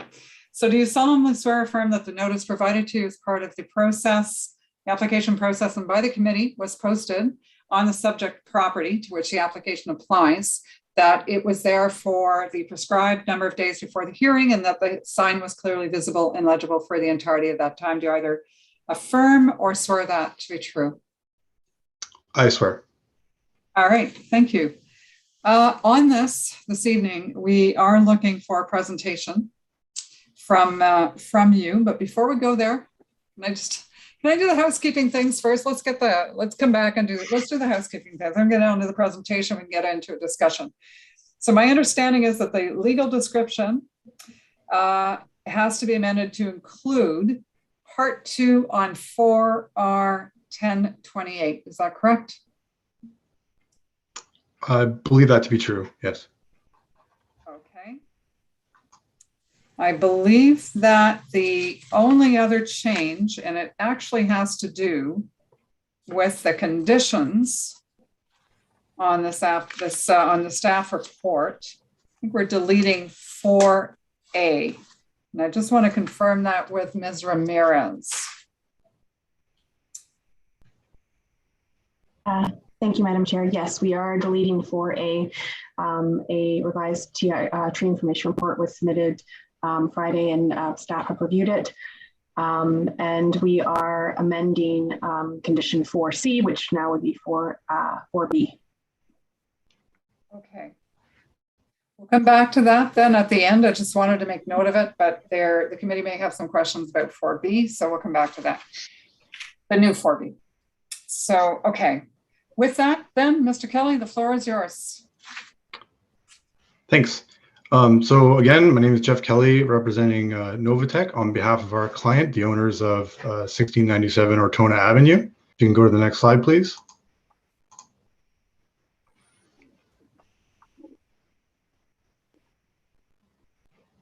Let's load the time. So just a brief context of the subject site. It's located in the River Ward on the east side of Ortona Avenue. It's located in the Carlton Heights neighborhood to the north of Normandy Crescent, south of Stormont Street, east of Fisher Avenue, and west of Appledorn Avenue. The subject site is an interior lot with approximately 31 meters of frontage along Ortona Avenue and an area of approximately 1,220 square meters. The subject site is zoned residential first density, subzone GG, in the City of Ottawa zoning bylaw. Next slide, please. So the applications before you today propose to sever the existing parcel into 2 lots to facilitate the development of 2 single detached dwellings on the subject site. The proposed dwellings will each have frontage on Ortona Avenue, and individual driveways will provide access from Ortona Avenue to attached garages. The proposed development is designed to conform with provisions of the zoning bylaw for building height, front yard, rear yard, and interior side yard setbacks. And relief is being requested for reduced lot width and lot area for each lot. I'll also note that the site plan before you has been updated to modify the building orientation on the south lot, and that's in response to staff comments regarding protection of existing trees on the southern lot line. Next slide, please. So with respect to the elevations of the subject site, the 2 single detached dwellings are each proposed to be 2 stories in height, and that's within the provisions of the zoning bylaw for a maximum height of 8 meters. And just to note a few points about the elevations, some attention has been given to the materials chosen, with an emphasis on creating a distinct character and color palette for each proposed dwelling. So for example, on the elevation before you, a stone base with siding above is proposed for the north lot. Next slide, please. And for the south lot, it's a brick base with siding above proposed. The exact materials and color palettes are not finalized at this stage in discussions with the architect and the client. The range of building materials proposed will help to maintain a sense of variety along Ortona Avenue frontage and to ensure that the proposed dwellings will fit well within the existing streetscape. You'll also note from the side elevations that the majority of windows on the second floor have been provided on the front and rear of each proposed dwelling. And this is designed to limit the potential for overlook to abutting lots at the north and south of the subject site. Next slide, please. So with respect to the severance applications, severance application 1 will create the northerly lot shown in red. Part 1 and part 2 of this lot will have a total lot area of 589.6 square meters and a lot frontage of 15.48 meters on Ortona Avenue. Part 2 is subject to a servicing easement located along the east property line. Next slide, please. Severance application number 2 will create the southerly lot shown in red. Part 3 and part 4 will have a total lot area of 631 square meters and a frontage of 15.48 square meters on Ortona Avenue. Part 3 is subject to a servicing easement located along the south and east property lines. Next slide, please. So with respect to the required variances A and C are requesting to permit a reduced lot width of 15.16 meters on the north lot and a reduced lot area of 15.15 meters for the south lot, whereas the bylaw requires a minimum lot width of 18 meters. And variances B and D request to permit a reduced lot area of 631 square meters for the northern lot and a reduced lot area of 589.6 square meters for the south lot, whereas the bylaw requires a minimum lot area of 665 square meters. So just moving on to discussion of the rationale and the 4 tests. So the first test for minor variance is that the general intent and purpose of the official plan is maintained. The subject site is designated general urban area on Schedule B of the official plan. Section 2.2.2 of the OP states that lands designated general urban area will continue to mature and evolve through intensification and infill.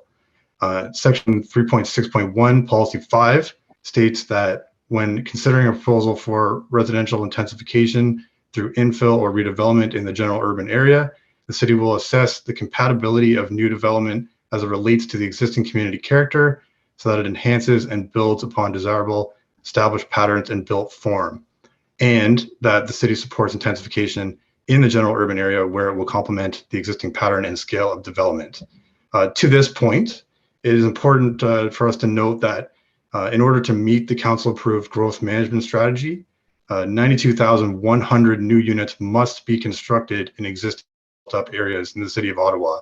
And this includes Carlton Heights by 2046. The proposed development contributes directly to achieving this objective on an appropriate site. With respect to policies of the Carlton Heights secondary plan, the subject site is designated residential low density on Schedule G of the Carlton Heights secondary plan. Section 2.2.5 of the Carlton Heights secondary plan states that low density category is intended to include single family dwelling units at a density range between 25 to 75 persons per hectare. And as noted in the staff report, the proposed dwellings are within this density range as intended by the secondary plan. In summary, the proposed development of 2 single attached dwellings represents a permitted use, results in the appropriate intensification of an existing lot, and is compatible with surrounding built form and desirable characteristics of existing development in the community. The minor variance has maintained the general intent and purpose of the official plan and the Carlton Heights secondary plan. With respect to the second test for minor variances, it's that the general intent and purpose of the zoning bylaw is maintained. The subject site is zoned R1GG, which restricts the building form to detached dwellings and regulates development in a manner that is compatible with existing land use patterns to maintain a detached dwelling residential character in the R1 zone. Single detached dwellings are permitted use in the R1 zone. The proposed development is designed to conform with all provisions of the zoning bylaw, including building height, front yard, rear yard, and interior side yard setbacks, and relief is only being requested for lot width and lot area. Reduced lot width and lot area will have no impact on the streetscape or on the functionality of the site. The minor variances meet the general intent and purpose of the zoning bylaw. Next slide, please. The third test for the minor variance is that the minor variance is considered desirable for the use of land. So through a desktop review exercise on Geo Ottawa, we found that approximately 20 lots in the surrounding area have a lot width that is less than 18 meters as required in the zoning bylaw. As shown on the attached image in the black boxes, subdivided lots to the north of the subject property fronting on Ortona Avenue and Falaise Road have lot widths ranging between 13.85 and 17.2 meters. Most of the lots identified along Ortona Avenue are approximately 15 meters or less in lot width. The requested variances for reduced lot widths are compatible with the lot fabric of the neighborhood and are appropriate for this location. Next slide, please. There's also several examples in the surrounding neighborhood with lot areas that are less than required in the zoning bylaw. More specifically, as shown on the image to the south of the subject site along Ortona Avenue, there are 4 lots with lot areas ranging between 561 and 620 square meters. The proposed development has been designed to fit within the surrounding lot fabric to promote intensification and to be compatible with the overall character of the neighborhood.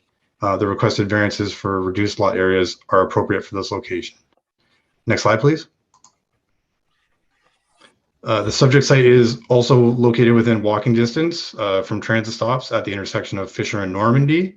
It's near several neighborhood amenities such as shops and restaurants at the intersection of Fisher Avenue and Prince of Wales Drive to the south.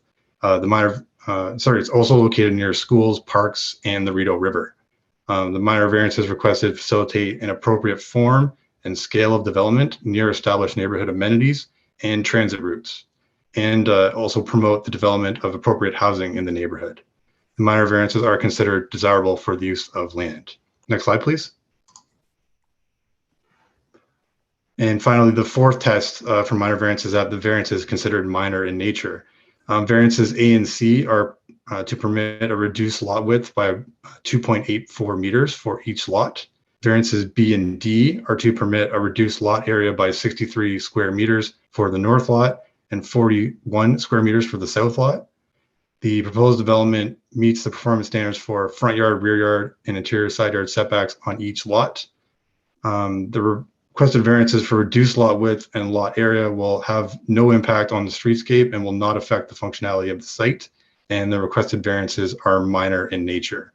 So just in summary, the proposed development at 1697 Ortona Avenue maintains the general intent and purpose of the City of Ottawa official plan, the Carlton Heights secondary plan, and provisions of the zoning bylaw. The requested variances are considered desirable for the use of land and are minor in nature, and the proposed development represents good land use planning. With that, I'd like to thank you for the opportunity to present, and myself and my colleague Marie Chan are available to answer any questions. All right, thank you, Mr. Kelly, for that very comprehensive presentation. With that, then, I am going to open it up to our panel members for questions. Mr. White.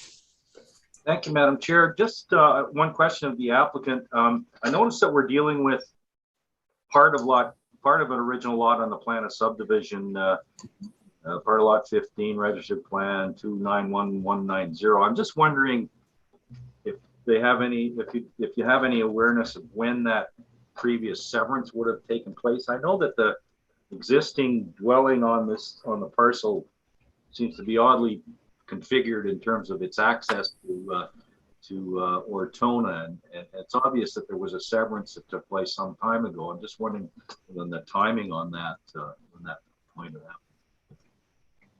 that. As far as I'm aware, we have not looked into that. Murray, do you have any comments? No knowledge of when that original severance took place. What would there be a date on the reference plan? I wasn't able to find the reference plan in the material that I had. That would sort of indicate when that might have happened. No, I don't think there would be, but I see Ms. Ramirez has her hand up. She may have the answer to your question. Thank you. I have a Ms. question. Ramirez, I'm just gonna, I love it when staff raises their hand because I'm thinking they may have the answer. So Ms. Ramirez, please. Thank you, Madam Chair. Our electronic records indicate that the severance of that lot happened in 1974. I did look at the plan that for our 1028 and it's dated 1974 as well. All right, thank you, Ms. Ramirez. Madam Chair, just a follow-up staff question. On page 4 of the staff report, there's a fair amount of discussion about the immediate neighborhood here on Ortona, and that's between, I think, basically between the intersection of Normandy and the intersection of Falaise, and the staff report talks about the typical frontages being in the range of 21 to 31 meters. Obviously substantial lot area, and the median street frontage being 25.7 meters. I've also noted just some knowledge of the area that there's been on those large lots, most of them have been fairly recently developed with very substantial residential dwelling units. And it's a lot of sort of modern architecture and modern development that's taken place. So there's not a lot, correct me if I'm wrong, but it doesn't appear to me that there's a lot of development potential located between the Normandy and Falaise intersection along this stretch of Ortona that would accommodate the kind of lotting that we're looking at in this application. Am I correct in that? Thank you, Madam Chair. And Member White for the question. Staff looked at the lotting along Ortona from Falaise Road to where the road dead ends. And this lot has the largest lot frontage of all the lots that front onto that section of the street. Yeah, I'm just wondering, looking at the development that's taken place there, maybe the applicant can jump in here, but looking at the development that's taking place on the stretch of Ortona on those lots, those very large lots, that development has already recently taken place. And when I say recently, in the last 25 years or so. So it's not a situation where we're going to see a lot of potential for further infill development in this stretch of the neighborhood. Is that correct? Maybe Mary, you could help me here. And where I'm coming from here is in terms, I'm looking at it in terms of the impact or any adverse impact. Not there necessarily would be any, but the impact of future infill in this stretch of Ortona that would substantially change the character of the street. So I think you're looking for what the overall development intensification potential, I guess, if I had to recap. Mr. Chown or Mr. Kelly, did you look at that or? So, Madam Chair, Member White, I'll take a stab at this. This is Carlton Heights is an interesting neighborhood in that regard. There are certainly a number of properties in Carlton Heights that have simply redeveloped with, to be frank, very large single-family homes on the original lots. And there's been a great deal of that activity over the last, I'd say, 5 to 10 years. So I think to answer Member White's question, I'm not sure that you're going to see a proliferation of these types of applications. But at the end of the day, I think what we have to weigh is what the provincial policy statement says and what the official plan says about encouraging intensification in these neighborhoods. But is it going to become rampant? If that's the concern, I don't think so. Yeah, I'm thinking particularly in terms of this stretch, which has seen most of those lots fully developed on the basis of very large dwelling units. Madam Chair, I'm just going back to my hobby horse on the city of Ottawa needing to do some infill zoning reviews in these areas where obviously these are the trend of the future, but the zoning bylaw needs to be updated. I think it's reasonable in this situation to identify this proposed development as being minor in terms of its relationship to what potentially could happen in the immediate neighborhood.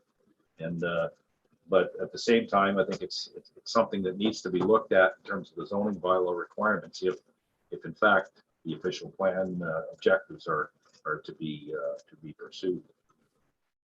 We can only hope that the city gets that right in 2024 with the new zoning bylaw. Great, thank you. Lots of discussion until then, right? Yes. Okay, so any other questions then from the members of the committee? The application? I do. I just have one quick one. It was something in the report. It's on page 5, and it has to do with the tree information report. So, Ms. Ramirez, the comment is that it doesn't provide an accurate assessment of the tree impacts, as it does not match the site plan provided. Is that old information that I have? Through you, Madam Chair, yes, this report was finalized before we got the revised tree information report and the revised site. All right, thank you. I don't know what it is with my package tonight, but it seems to be, it doesn't seem to be serving me as well as usual. So thank you for that. All right, that was my only question, to be honest with you. No others from anybody? In which case, I think we can go to our list. We do have a Mr. Simpson registered as a speaker. Mr. Simpson? I'm back. Hi, Mr. Simpson. I just have paper falling on the floor here. Okay, so go ahead, Mr. Simpson. If you have any questions or comments, floor is yours. Good evening, Madam Chair and committee members. Thank you for the opportunity to speak tonight. I speak tonight for my family and on behalf of many families in the neighborhood here that feel the same way. I'm aware that some of them have in fact already reached out to you, this committee, with their concerns. And I'm here to request that this committee reject these two applications seeking exemptions from the City of Ottawa bylaws. My family and we moved here to Carlton Heights 11 years ago from Barrhaven. We wanted to be closer to the city and moved into an established neighborhood with enough of a yard for our children to run around in. We made an investment in this property and our future. Now, regarding this application to sever and subdivide, let me just say the neighborhood of Carlton Heights, specifically Ortona Street, has been designed, as you guys have been talking about, to have large lots and single family homes. This is why this neighborhood is appealing and in demand. The proposed area sizes of the two lots do not conform to the current bylaws, and for good reason. They are too small for each of them to contain a dwelling of the proposed size and still conform to the streetscape of the immediate local area.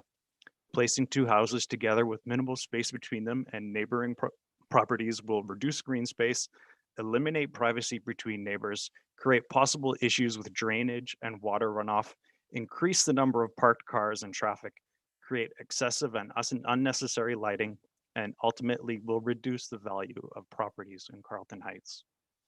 Now I'd like to draw your attention to my first slide, particularly the measurements between the two houses. I am alarmed by the proposed side yard measurements between both 1066 Stormont and 1711 Ortona and this new proposed development, which measures 1.4 meters, whereas the space between these two proposed homes is 2.2 meters. Why would the committee allow for this inconsistency between existing and new side yard measurements? If the committee approves this, it will reduce privacy, increase noise for neighbors, eliminate sight lines, and reduce natural light that current neighbors get through their windows, therefore increasing energy consumption in order to compensate.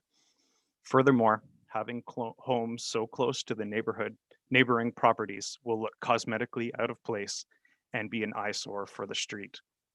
Why punish existing neighbors and their investment? This is my biggest investment. This is my sole investment. The applicant owns other properties. I do not. My other neighbors do not. We need to protect the value of our investment. Now, if you'll turn to my second slide, I'd like to talk about the quantity of windows on this proposed property. As you can see in the drawings, there's going to be about 9 or 10 windows on the side of the property. I'm not sure which is which. I'm not an expert in this. But again, at a proposed meter, a distance of 1.4 meters away. This is too much. Will the committee impose limits on the applicant with respect to windows? The proposed structure is far too close. Again, rules are rules for a reason, and it exists to protect the value of our neighborhood and our investments. This double dwelling project will not only be adversely impacting the value of my property, but also the quality of my family's life. I'd like to say that I have serious concerns for the applicant to complete this construction properly. The example he has set as landlord of the current rental that exists on the lot has been less than ideal. The lot is littered with rotting wood from fallen trees. This has attracted insects and wildlife that my neighbors and I have been dealing with for the last 10 years. Another example I will provide goes back 8 years. The applicant came to the lot to remove a tree, and yet he did not hire a qualified or insured tree removal company. Instead, he did it himself with what I'm guessing were colleagues of his. As they cut the tree, it fell towards my house. It hit my fence instead and spared my roof line. However, damaged property is still damaged property. And when I questioned him, he said he would repair that part of the fence. Well, I'm still waiting. So as we look to the future and imagine the construction of 1 or maybe 2 new dwellings being built, I'm worried about how this will work. Will safeguards be put into place to protect my property and surrounding neighborhoods properties while they are digging a foundation, again, 1.4 meters away? Will standards be maintained to ensure this construction is completed in a relatively disruption-free manner? Timeliness, tidiness, what about these things? In closing, I recommend the committee reject the application before you, and I recommend that the applicant build one single-family home on the lot in question so that the charm, aesthetic appeal, and balance of Carlton Heights is maintained while construction and city bylaws are respected and the value of all neighborhood properties are protected. Thank you.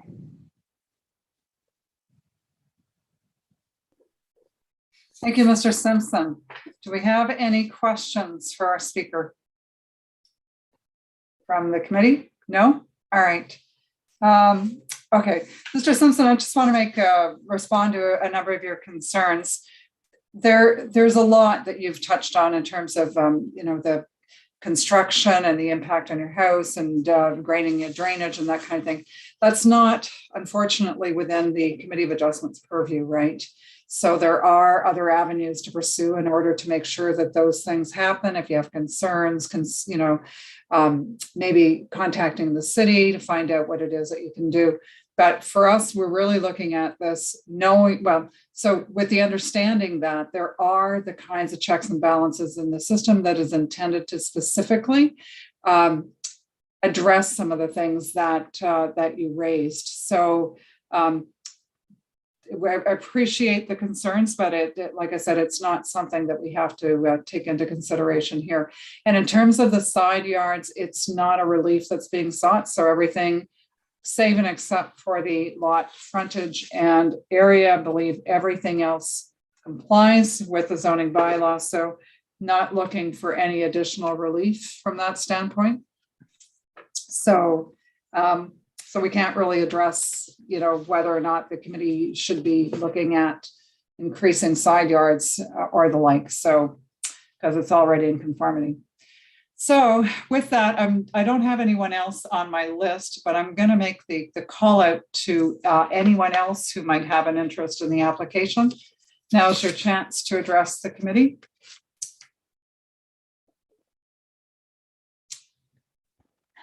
Hi, my name is Nicole. I live just around the corner from where they want to develop that land. And thank you, Mr. Kelly. I'm going to need your full, sorry, for the record, because I don't have you on my list. I need your full name and your municipal address, please. My name is Nicole Charron, Charron. I live at 1328 Normandy Crescent at the corner of Ortona. Thank you very much, and go ahead. Now, Mr. Simpson made good comments, but I think I'd like to comment on something that Mr. White said earlier. And also, I think Mr. Chown brought up the same subject, is the potential for intensification along this particular part of Ortona and this corner in particular. Now, because the lots are wider along Ortona, between Falaise and the end of Ortona, and there are single family dwellings there. And the argument was that if we do allow this particular subdivision into two lots of that address on Ortona, that it won't create a sudden demand for other properties along this area along that street to suddenly divide in two and then increase intensification. So the counter to that is why allow it in the first place? If it doesn't fit in the neighborhood, it doesn't fit in the neighborhood. If all the other the lots are different, now the other houses are different, why even allow it? So just because it won't happen in the next 20 years that there's going to be a sudden intensification along this line, along this road, it doesn't fit. It just doesn't, it's not within the character of this particular street and this particular neighborhood. I just moved back into this neighborhood after a 30-year absence. We used to live on Appleby, and then we went to live in London, England, where everything is really packed in. And then we lived in Mexico and Colorado. And here we are, and I chose this particular neighborhood because of that, because there was wide open spaces, because there were trees. Out of my kitchen window, my living room window, I have huge windows on my house. I see that lot all the time, and I appreciate how beautiful that Ortona is. And it's going to get packed in, and it's just not going to fit. So why, if the potential for intensification is not an issue, why even address it in the first place? Why even allow that subdivision, that division to occur? That's my comment. Good comment. Thank you very much, Ms. Cheryl. All right, any questions for our speaker? All right. Anyone else in the audience that would like to address the committee? Just raise your hand and we can bring you in. Okay, I'm not seeing anyone else then come forward. So before we go then to any kind of vote on this, can we go back to the conditions? And I guess I'm going to ask you first, then I guess Mr. Kelly, Mr. Chown, anything in the conditions that you want to address, and then maybe we can look at a number 4, A and B, or yeah, new A and B. So, Madam Chair, I think that I can speak quickly to that. The only conditions that we were discussing with staff were conditions for A, B, and C. I've had a couple of conversations with Ms. Young with respect to these conditions related to the tree information report, and I would concur with the advice that Ms. Ramirez has given to you, that we've reached an agreement with staff that 4A is no longer required, as we did provide an updated tree information report late last week, which has been reviewed by Ms. Young and Ms. Ramirez, and it has been accepted by them. So 4A is no longer required. I had some discussions with Ms. Young with what was 4C and what's now 4B. I think in fairness between the city and the home building industry, we have some work to do in terms of developing a standard approach for dealing with the desire of ensuring that trees are planted as lots are developed and subdivided. I'm comfortable with the amended condition that is in the amended report, which hopefully is in your package, Madam Chair. I understand you're struggling to this evening, but what I have is an amended condition which gives us the options of either providing a tree planting contract or entering into an agreement with the city to ensure that we plant the 2 trees that have been requested by Ms. Young on the property. But with respect to the remaining conditions, we have no comments. All right, thank you, Mr. Chown. You did actually raise the question I had, so I'm going to just ask Ms. Young to come forward. Only because I think, as Mr. Chown mentioned, we are still evolving in terms of how we deal with the implementation of tree reports and protection of trees. So the wording is paid planting contract. Is that correct? Okay, Yes, what does that mean? What does that mean for the benefit of the committee? The interpretation that has been explained to me by another developer was that this would be a contract with a tree planting company showing that trees have been ordered and will be planted in the future. So it would be like a year or something after the house is developed.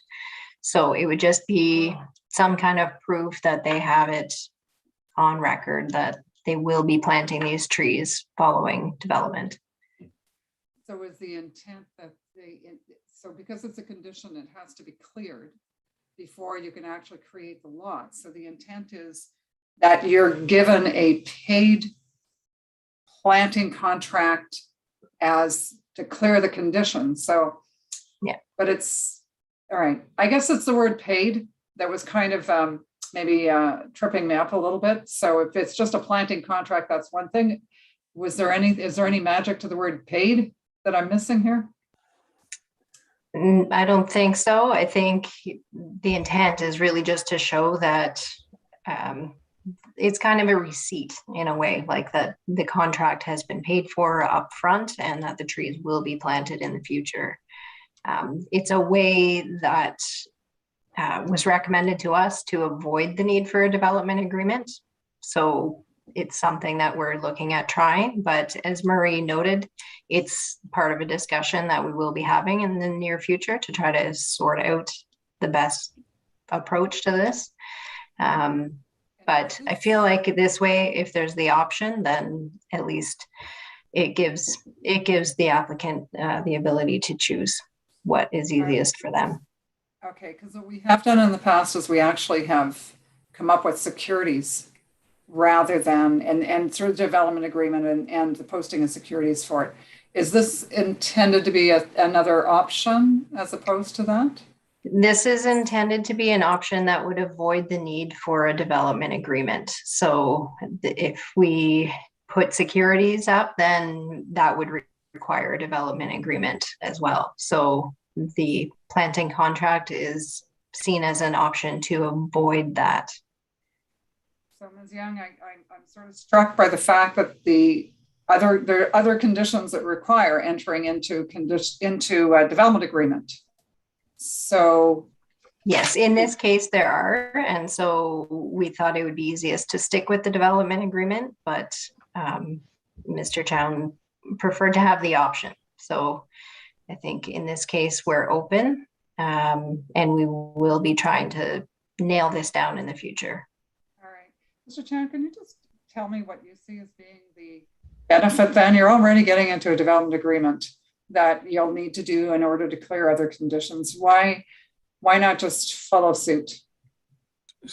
Good question, Madam Chair. I think that the initial report actually only included the condition to provide a paid planting contract. It was actually after discussions with Ms. Young that we added the option of the development agreement, and exactly for the reason you've asked me the question, we already have to enter into a development agreement with respect to aircraft noise, so it won't be a burden on our client to include in that development agreement some provisions with respect to tree planting.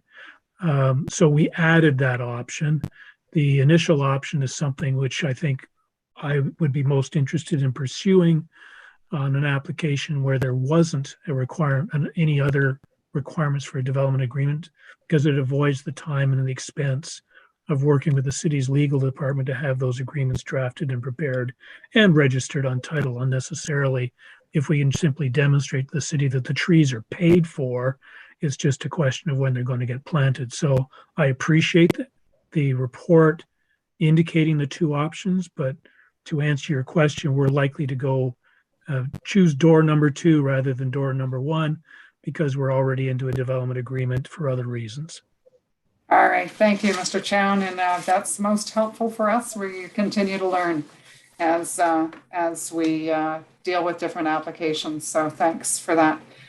Okay, I think I've made the last call out. No other questions by the committee. So I think looks like we're ready to make a decision on the consent. All those in favor? Madam Chair? Oh, yes, Mr. White, you have a question? Before we take the vote, I just want to comment in terms of my position on this application.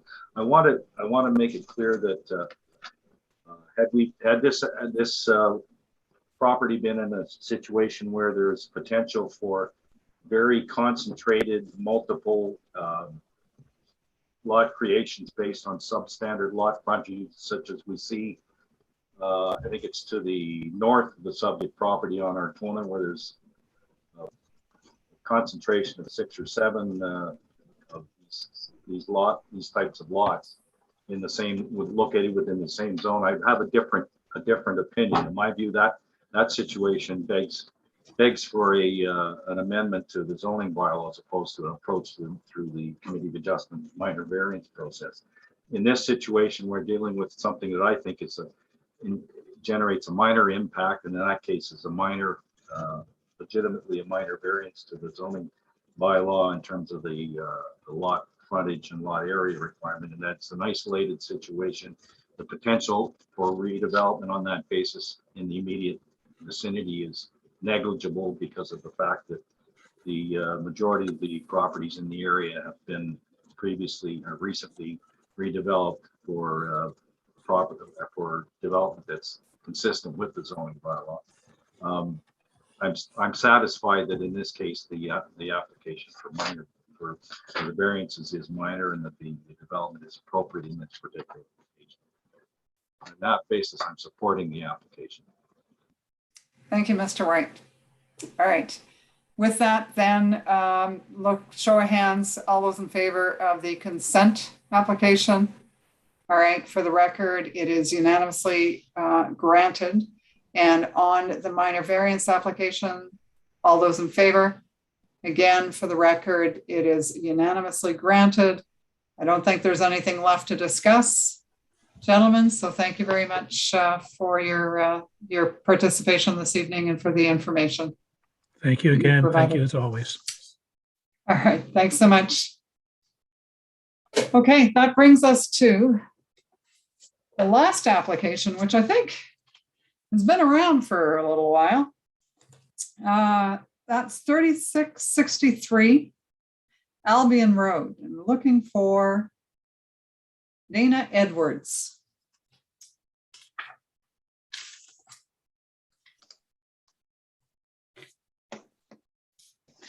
Good evening. Good evening. So why do I have Dana Edwards? Miss Edwards was the planner who submitted the application. She is now on maternity leave, and so I am taking over for her. Ah, okay. Thank you very much. So on this, I need to do the oath. So do you solemnly swear or affirm that the notice provided to you as part of the application process and by the committee was posted on the subject property to which the application applies? It was there for the prescribed number of days prior to the hearing, and that it was at all times clearly visible and legible. Do you either swear or affirm that to be true? I affirm that to be true. Perfect. Thank you. We are looking for a presentation on this. As you're aware, we have had many submissions on this application. So please be sure to talk about. So I think Ms. McQuaig, so we've looked at this, I don't know how many times, so the committee prepares for these, even when they're adjourned, we still have to prepare. So we've looked at this quite a bit.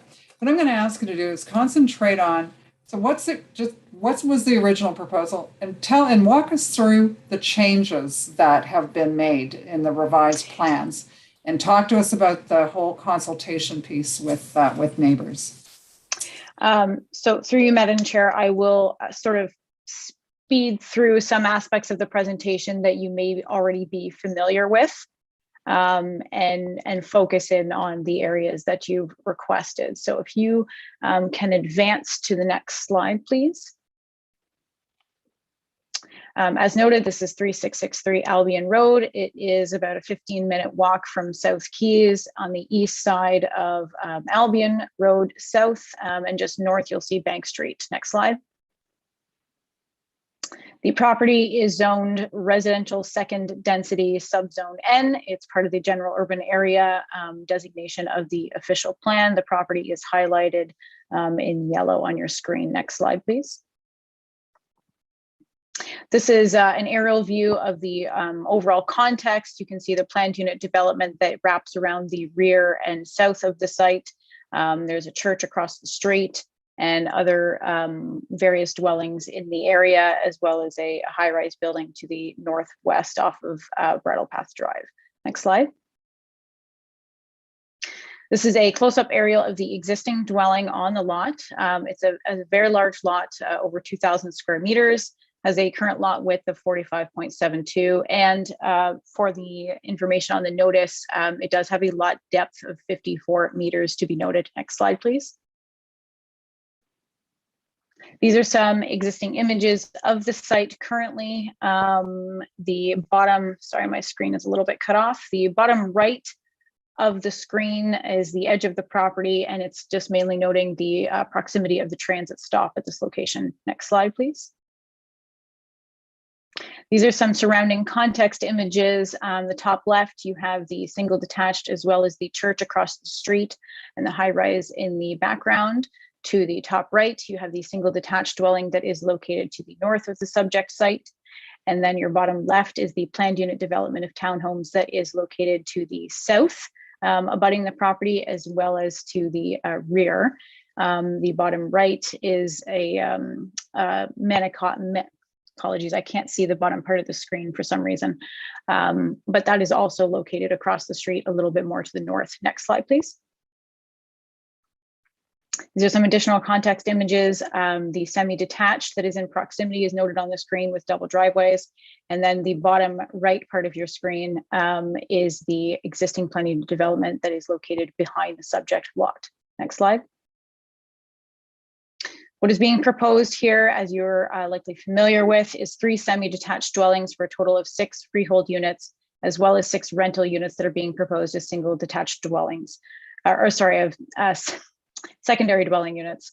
It's a 2-story built form, single car garages, and it's a similar density to the surrounding context. It's actually a little bit less density than the planned unit development that wraps around the current site. Next slide, please.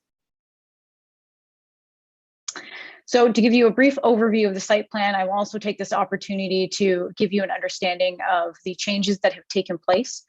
We first initiated contact and review of this site with the city in February of this year. At that time, it was Cameron Hodgins who was pre-consulting with us on this particular property. We were originally proposing the bylaw consistent front yard setback in an effort to retain the trees that are on this property, and also to be more consistent with the larger front yard setbacks along this corridor. We pushed all the dwellings back to where they are currently located now. And so this has resulted in about 12-meter front yards in order to retain trees and plant more trees. The rear yards are about 20 meters deep. There are 2 times the required area of front yard landscaping. So we require about 30% and we are about 60% of the soft landscaping. The lot area in the bylaw, we've exceeded by 1.5 times. And there are 19 total trees, both retained and provided, that are going to be resulting on this lot. How we got to that point, there were a number of revisions since February up until now. Following the revision to shift the dwellings further back in order to allow for more trees along the streetscape, we had had further discussion with the city, and it was requested that we look at additional design options, which we did. There are alternative design options for this site that do not require a minor variance application, such as the provision of 4 long semi options that would result in a total of 8 freehold units and 8 rental units as well for this particular site. So it would be 4 built forms as opposed to 3 on this particular lot, and that would be zoning compliant. Unfortunately for that proposal, it was our opinion that it was not the best urban design, and further that it would result in less tree retention in the rear yard. And so we wanted to achieve a balanced approach of both intensification as well as retention of trees and the provision to, or the ability to provide more trees in terms of new plantings. So I'll get you to jump to the next slide. So this gives a representation of one of the final changes that we took place. It was identified that the long semi approach was not preferred for this particular site. And so we did revert back to the traditional semi-detached route. And we were of the hope that this would satisfy staff. They had an additional request that the instead of pairing the front porches, which we had done to kind of create more of a community aspect between the future residents, it was requested that we instead pair the driveways in order to group the soft landscaping areas and group the hardscape areas in order to assist in further tree retention. And so that change was the most recent change that took place. And the updated plans were sent to committee, I believe it was about 2 weeks ago now. I don't have the date in front of me. Throughout the course of our discussions with staff, I had also reached out to the Mr. Mungal, who included some comments that he had with regards to the traffic conditions along Albion Road South. And I have reviewed what city is proposing for this location, and I have discussed that in a number of exchanges with Mr. Mungal, and have noted that the city is pursuing traffic calming measures as a result of the concerns that are in the area. A lot of the times they're also relating to speed, people not slowing down in those types of situations. The city is not advising that development be prohibited or infill be prohibited along this corridor. In fact, the infill policy objectives, both in the official plan and the PPS, are still being supported along these areas within the urban boundary. Next slide, please. So I think this is one of the slides that we will probably go back to in our discussions. This is a representation of all of the retained and provided trees that are going to be proposed for this lot. So there are 8 trees that would be located in the front yard, and 10 trees that would be located in the rear yard, if I am getting my numbers correct. As I noted, there have been a number of back and forth on this particular file with regarding the trees. So this is how it would overall appear. As I noted, there is extensive rear yard setbacks and front yard setbacks that allow for significant soft landscaping, as well as those provision of trees both being retained and proposed. Next slide, please. This is a comparison of the sort of density characteristics of the area. There are a cemetery that is located to the south of the subject site, which is the large area lot that you're seeing there, as well as the church across the site, which I expect will stay roughly the same size. There are other examples of similar lot widths and areas in the overall community. We do note that the few larger lots that exist along Albion Road south of this location are older. They have not redeveloped, but the zoning bylaw does permit 9-meter lot width at those locations and could be redeveloped to that specification. We also note that for semi-detached dwellings in the residential second density zone, that semi-detached are permitted with a lot width of 6 meters in certain areas as well.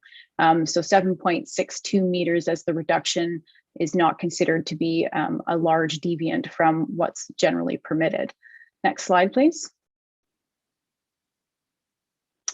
This is the draft reference plan. It does have an overlay of the site development, but that is more for information purposes and has not been updated since the latest revision, as it still demonstrates the separated driveways.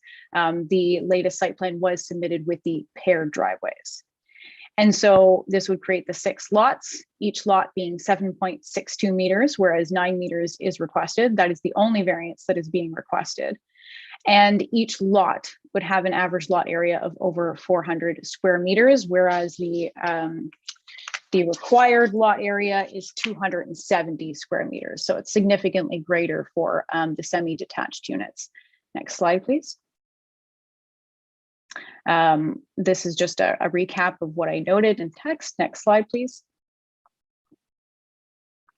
So I'll take you through the 4 tests and then we can kind of sum up and discuss and go over some questions. The lot reduction of 1.38 meters is minor when the interior side yard setbacks are met. They're actually exceeded. It meets the zoning targeted building to space ratio along the streetscape. That reduction is only really incurred within the width of the building. And as I mentioned, we're looking at only 3 built forms as opposed to what could be permitted in the bylaw, which would be 4 built forms with regards to a long semi-detached option. All other performance standards have been significantly exceeded. There are other development proposals, as I noted, that we could achieve more units, but as I noted, this option does present the best urban design strategy, and it does result in a net gain of trees on this site. Next slide, please. Whether the variances meet the intent, or the variance meets the intent and purpose of the official plan. The intent is to accommodate a mix of residential types and supporting uses. This proposed development will add to the mix of dwelling types. Right now, we see a fair number of single detached dwellings and then townhomes in the forms of the planned unit development. And so the introduction of more semi-detached units along this corridor will add to that variety, as well as the secondary dwelling units will add to the rental accommodations that are available in this area. It does maintain that low rise character. And as I noted, the density is similar to what already exists in this community. This meets the intent of achieving the majority of growth and through intensification within the urban boundary, and it is contextually sensitive with the surrounding area. All the setbacks are consistent in terms of the front yards, great rear yards so that there's no impact on amenity spaces. And we do emphasize the tree preservation with the majority tree retention for this site and new plantings that have been proposed. And where we have not been able to meet the 2-to-1 ratio for plantings on this site, we will compensate in financial means the rest of the compensation that is required in the official plan. So this proposal really does balance the official plan intent for intensification, especially given the proximity to Bank Street as well as the station at South Keys. And it balances this with tree preservation for a net gain of trees on the site. Especially in consideration that there are other options that could be proposed that don't necessarily that won't need minor variances, but I do believe that this is the best urban design option for the site, and it does result in the greatest tree retention both in the rear yard as well as the front yard. Next slide, please. With regards to meeting the intent and purpose of the zoning bylaw, we note that the intent of the lot width is really to ensure that development can meet that remaining regulations and achieving a compatible built form. And we do note that all other zoning regulations have been met and the interior side yards have been exceeded. We also achieve a consistent break between built form that is intended through the zoning, just with regards to having 3 built forms instead of more for this particular lot. Next slide, please.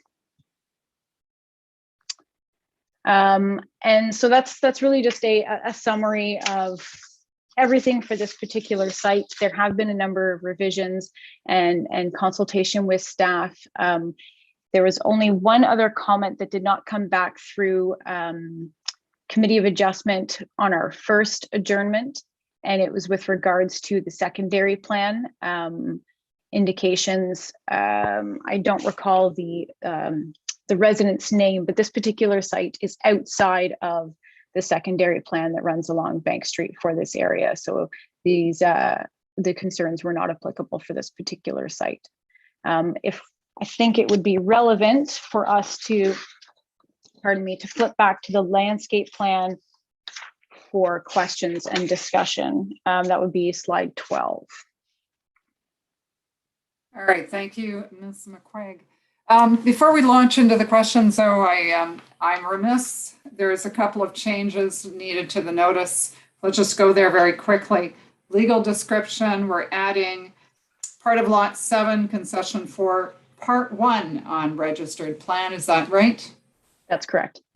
And the only other comment we have here from planning staff is about the depth of each of the lots. So in the notice, it's very clearly, it's just 54 meters straight through for every single one of the new lots being created. But there has been a recognition by staff that in fact, there's a little bit of, I guess, differences between them down to even like a third decimal point, if I remember the staff report correctly. Can you just shed some light on what the actual depths are and confirm that based on your frontage, your lot width and that depth, that your lot areas are correct? I do have the copy of the survey or the draft reference plan within the presentation, but since that would be a little bit difficult to read, I will identify that the areas have been confirmed with the surveyor.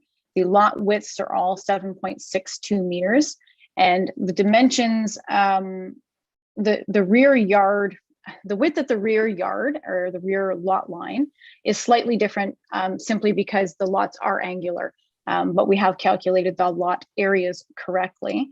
And I can take you through the exact lot depths for each particular lot if you would like. We can also confirm that subsequent as a condition if that would be the will of the committee.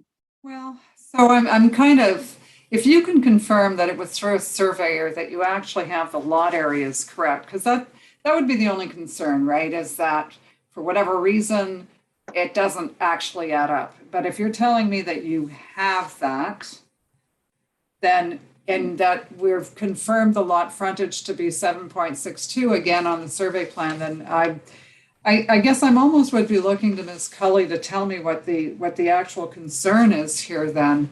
We really need to have that level of detail in order to, so Kelly, your comments, please just provide us some insight. Of course, through you, Madam Chair. I noticed on the public notice for the consent, which has not been changed since September 1st hearing date, that the lot depths were never provided. So I just wanted to indicate that because I imagine it would be something that should be provided, given that it is normally indicated on the public notice. If it's not something that the committee feels necessary to include, it was just something I noticed was missing from public notice.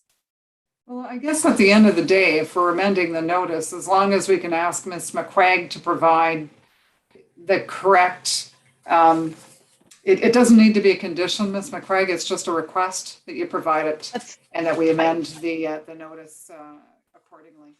Okay. I'm comfortable Okay, with good. that.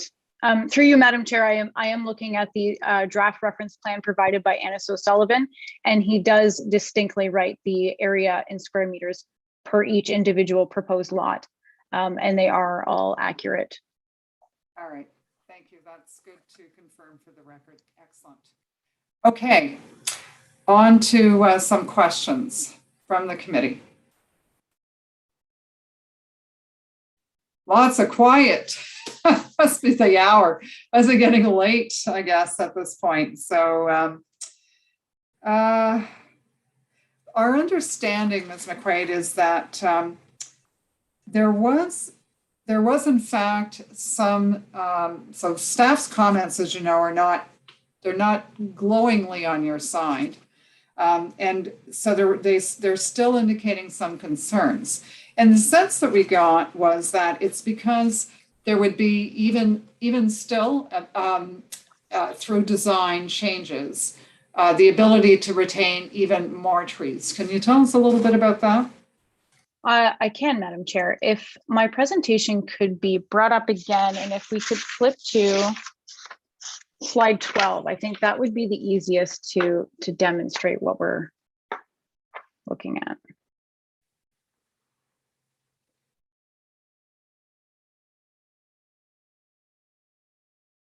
Perfect, thank you. So for the semi-detached unit marked A, well, A and B, I suppose, since they are the full built form, we are noting, if you can see tree number 12 right towards the back, that tree is being retained. These are all trees that are going to exist, whether from being retained or being proposed. The comments from staff in their current planning report is seeking a revision for, my understanding would be for the built form being A and B, that particular semi-detached, in order to retain a tree that is currently in the front yard, roughly about where the front entrance is of this building. And it was suggested that this block be pushed back further. That would have the impact of potentially eliminating tree, well, it would 100% eliminate tree number 12, potentially tree 13, and it would also put that semi-detached built form out of line, no longer being consistent with the building to the north or with the other proposed semi-detached units. And so that was more of our concern, is that we really wanted to maintain a consistent streetscape, and we wanted a quality urban design. And in our opinion, given that we are resulting in a net gain of trees on this overall site, it did not seem to me to really fit with the intent and purpose of, I understand that we do meet the front yard setback, but the intent and purpose of a front yard setback is to ensure that the lots along the corridor are consistent with each other. And so I don't want to deviate from that. To retain one tree and potentially lose another, it didn't seem to me to be the best approach. I really did want to balance everything for this particular site. We wanted to have intensification that was consistent with the provincial policy statement and the official plan, and then also address good urban design as well as tree retention. And I do think that we have done that in this particular case. Staff can comment further, of course, but we have done a lot over the several months now to achieve at what we've got before you, and we think it's a good plan. There are a lot of trees for this site, and it would really create some good unit mix for this area, both freehold and rental, which is important. And so that's sort of my position on the redesign. I don't think that proposed redesign of shifting that block further into the rear would be an appropriate solution, given the overall design considerations and the intent of what a front yard setback is supposed to do. All right, thank you. That's exactly the explanation I was looking for. All right, any other questions from anyone on the panel before I go to our speakers list? All right, I'm not seeing anybody. I've got 3 speakers registered, so I'm going to read the names out and then we'll see who's available. So I'm looking for Julia Morissette de Guerra, Stéphane Biro, and Richard Mungle. So I see Mr. Mungle's already got his video. He's ready to roll. So why don't we start with you then, Mr. Mungle?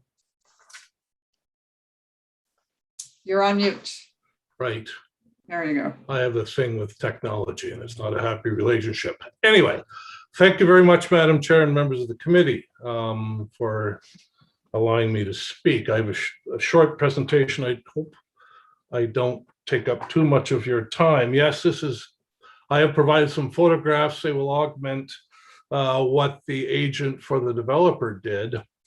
First of all, I'm asking that the committee not consider this to be a minor variance for the simple reason that we are taking what is a single family home with 1 driveway fronting on Albion Road, which is a very busy road, and they're proposing to divide it into 6.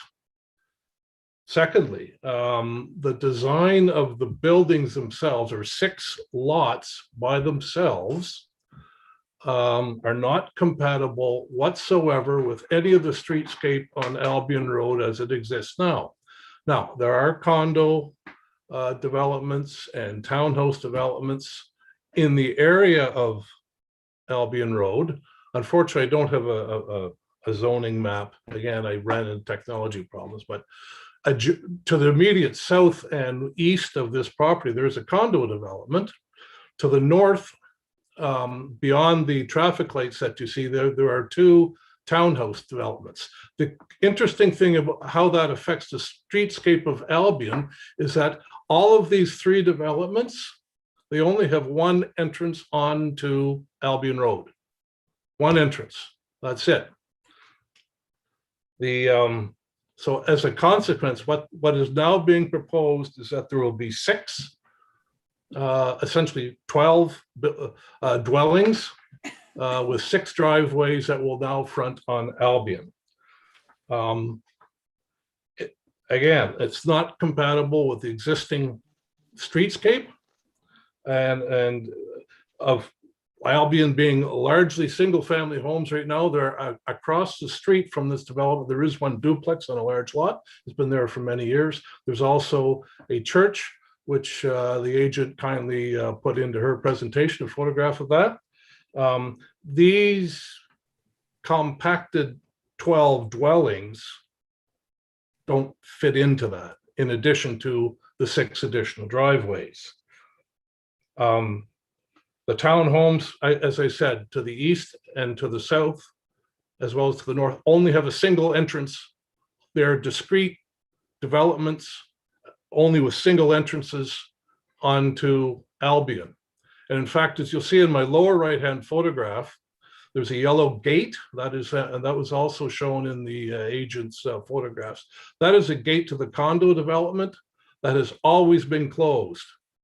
It's an entrance onto Albion. Why that is closed, I can't say. I don't know, but I've been here for 27 years. It's always been closed. Probably because it's too darn dangerous to enter into Albion, but I'm guessing. The lot width. The proposal is to have the 6 lots reduced from 9 meters to 7.62. That's approximately a 20% reduction in the setback. I don't know how that can be considered a minor variance. I know there's 4 criteria. You folks are the ones who have to apply these all the time. You're the experts in that. I fail to see it just on a common sense basis how that amounts to a minor variance. In fact, I'd say what is being proposed here is actually a radical departure from what is on the existing streetscape from Albion between Leicester Road and Bridle Path. And speaking of Bridle Path, you will see the traffic, my photograph in the lower left-hand corner. There's a set of traffic lights. The subject property is approximately 50 yards from that traffic light. Now, in the morning and at rush hour and in the evening, that's a very busy road, as a consequence of which the city has done many studies over the past 15 years of this. Just to the north of those traffic lights, as you're approaching, you'll see in my photo in the upper left-hand corner, that is a blind hill. The driveways in this development and the lots will actually front very close to a blind hill on a very busy road. Now, that's only because the size of the lots will be reduced, which will allow so many driveways in there. To say that, so as a consequence of what is being proposed here, the functionality of the street is going to be diminished, and it's certainly not consistent with the character of the street as a whole, and nor with the existing townhouse plans and condos, or sorry, developments that exist that are set off and set back into street areas. This fronts right on Albion. It's not consistent. With respect to trees, this area has lost an awful lot of trees, and we can't afford to lose any more. Enough said about that. The city seems to be well seized with that. The functionality of the site, as I said, will be affected by so many new driveways if you permit a variance to allow this. It's a vast change from what is existing here for many, many years on this street. As I said, it's by and large, it's single family homes, and with some institutions like a few one-story churches and a number of group homes. This will radically alter the character of the street. And as I said, the city has expended lots of money on traffic studies.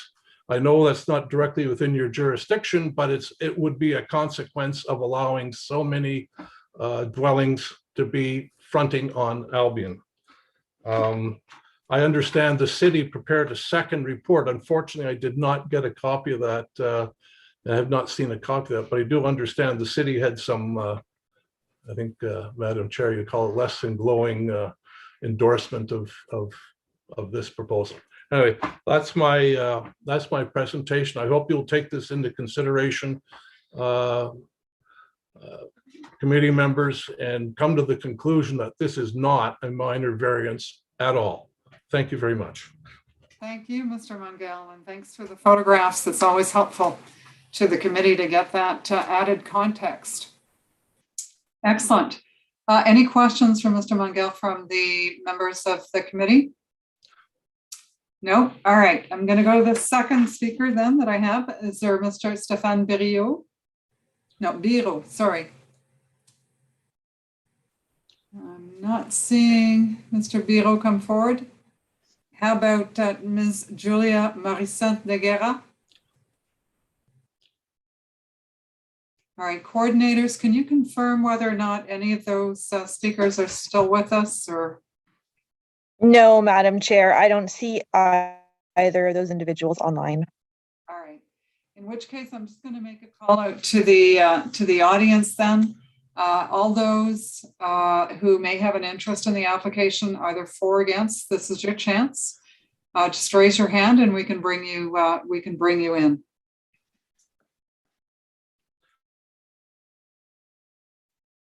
Don't believe we're seeing anyone come forward.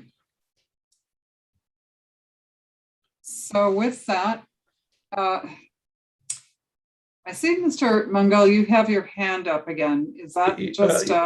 Yeah, just, it's unfortunate. I do understand there are other people who were going to participate in this, but they're not there. I can say that many in the community, my neighbors around here, although they have not yet registered, or they haven't registered for this, share my concerns, particularly with respect to, as a consequence of allowing this, if you do, that the increased danger that will occur on traffic, with traffic on Ms. Albion. Mangel, we do have a number of written submissions from Okay, people fine, okay. Obviously, I have don't, had a chance to see those. okay, good. I haven't- Sometimes people like to come forward and actually do presentations. Right, okay. It's maybe getting too late. Sometimes it happens that people have Yeah. lives. They have tomorrow Oh, that's say- happening, say so it they ain't don't always so. stick. Thank you. Anyway, all right, thank you, Mr. Mangel. Mr. White. Thank you, Madam Chair. I believe I heard that there is development potential on this site. Another development option that would be available that would essentially be as of right. In other words, fully conforming with the zoning bylaw. It could result in additional, an increase in the number of dwelling units on the property. Perhaps Ms. McQuaig can answer the question. If that's correct, would that also imply that there might also be additional driveway accesses permitted in addition to the, I think it's 6 that we're seeing with this application? And I'm looking at that in terms of the concerns that the gentleman had with respect to additional traffic. Okay, So, so I think, I was just going to mention that, yes, Ms. McCraig, I think you did talk a few times, I think, in fact, through your presentation about additional intensification on the property that could happen. But I guess to Mr. White's question, is that would you be able to do and I think you talked about back to front. I guess they're semis, but they're back to front. Correct. You could actually get 8 of those with a doubling of the secondary units, and that would be as of right without any variance requirements? That's correct, Madam Chair. So the alternative development options for this site as of right within the zoning could be 4 long semi, which would be 8 freehold units, and they are positioned back to front. This would generally be with 4 driveways that would be shared, potentially a little bit wider, perhaps, than a single driveway. A shared driveway is permitted to be a bit larger than a single driveway. And further, just based on the lot width currently, 5 single detached units and 5 driveways could be also achieved at this particular site. But as I noted, it was not my opinion that long semi-detached options, which would be a total of 16 units, and there would not be the same net gain in trees that we are looking at for this particular proposal. I felt that the urban design was better and the overall intensification was a little bit more consistent with the density in the surrounding area. But as noted, the lot width of the current site would allow, as of right, 5 single detached dwellings, which would be 5 driveways at this location. All right, thank you. Does that answer your question, Mr. White? Yes, Madam Chair. I just, in terms of the traffic generation, that was the concern. Looking at it in terms of what those other options might be in terms of comparable traffic generation. The number of cars that can be parked on the property as compared to what we're dealing with this application. If I may further respond, Madam Chair, as noted, the long semi-detached option would be an increase in units over what we are currently seeking. So that would be a greater traffic change in terms of just the number of individuals who would be parking at the location for this site. So whether or not there would be more or less driveways, the number of cars would be greater should they have cars. But the whole purpose of intensification in areas generally that are within walking distance of a transit station, which South Keys is a transit station, and it is within walking distance of this site, is to encourage intensification, and hopefully people will choose to take that option as opposed to having cars. So that's the overall hope, but we are seeking a balanced intensification option. So there is a greater intensification option that could be had as of right under the zoning, but that's not being pursued with this site. All right, thank you, Ms. McQuaid, for that. Okay, any final questions from the committee? Looking at the conditions then, Ms. McQuaid, there are quite a number. Yes. Any need to discuss any of those? I've reviewed them in detail. I do not believe I have any major concerns with the conditions. I wanted clarification from staff with regards to the noise attenuation study. Was this with regards to being on Albion Road, or was it for another purpose? I just usually it's very clear to me it's, you know, near Carling or within 100 meters of an arterial road, and I wasn't sure if for this location it was because of Albion or perhaps Bank Street. Through you, Madam Chair, it is because the lot is located within the airport vicinity development zone. Okay, understood. I knew that just from how close it is. Well, and in fairness, of course, I was in it for so long. Okay, anything else? Nope. All right, well, so folks, we're going to go to a vote on the consent. All those in favor? All right, so Ms. McQuaid, the application is unanimously granted for the 6 severances. And on the variances, all those in favor? Okay, again, the application is unanimously granted. I think that brings us to the conclusion on this particular item. So thank you very much. Great presentation. The material was very good for us. Okay, great. So that have a good night. Have a good evening. That completes our agenda, folks. I'm looking for a motion. Ms. Markovich, seconded by Mr. Handel. That was quick. That was quick. So thank you, everyone. Thank you, Ms. Young, Ms. Ramirez, Ms. Cully. And again, thank you to our committee staff. It was a long meeting tonight. Everybody hung in there. Technology held up.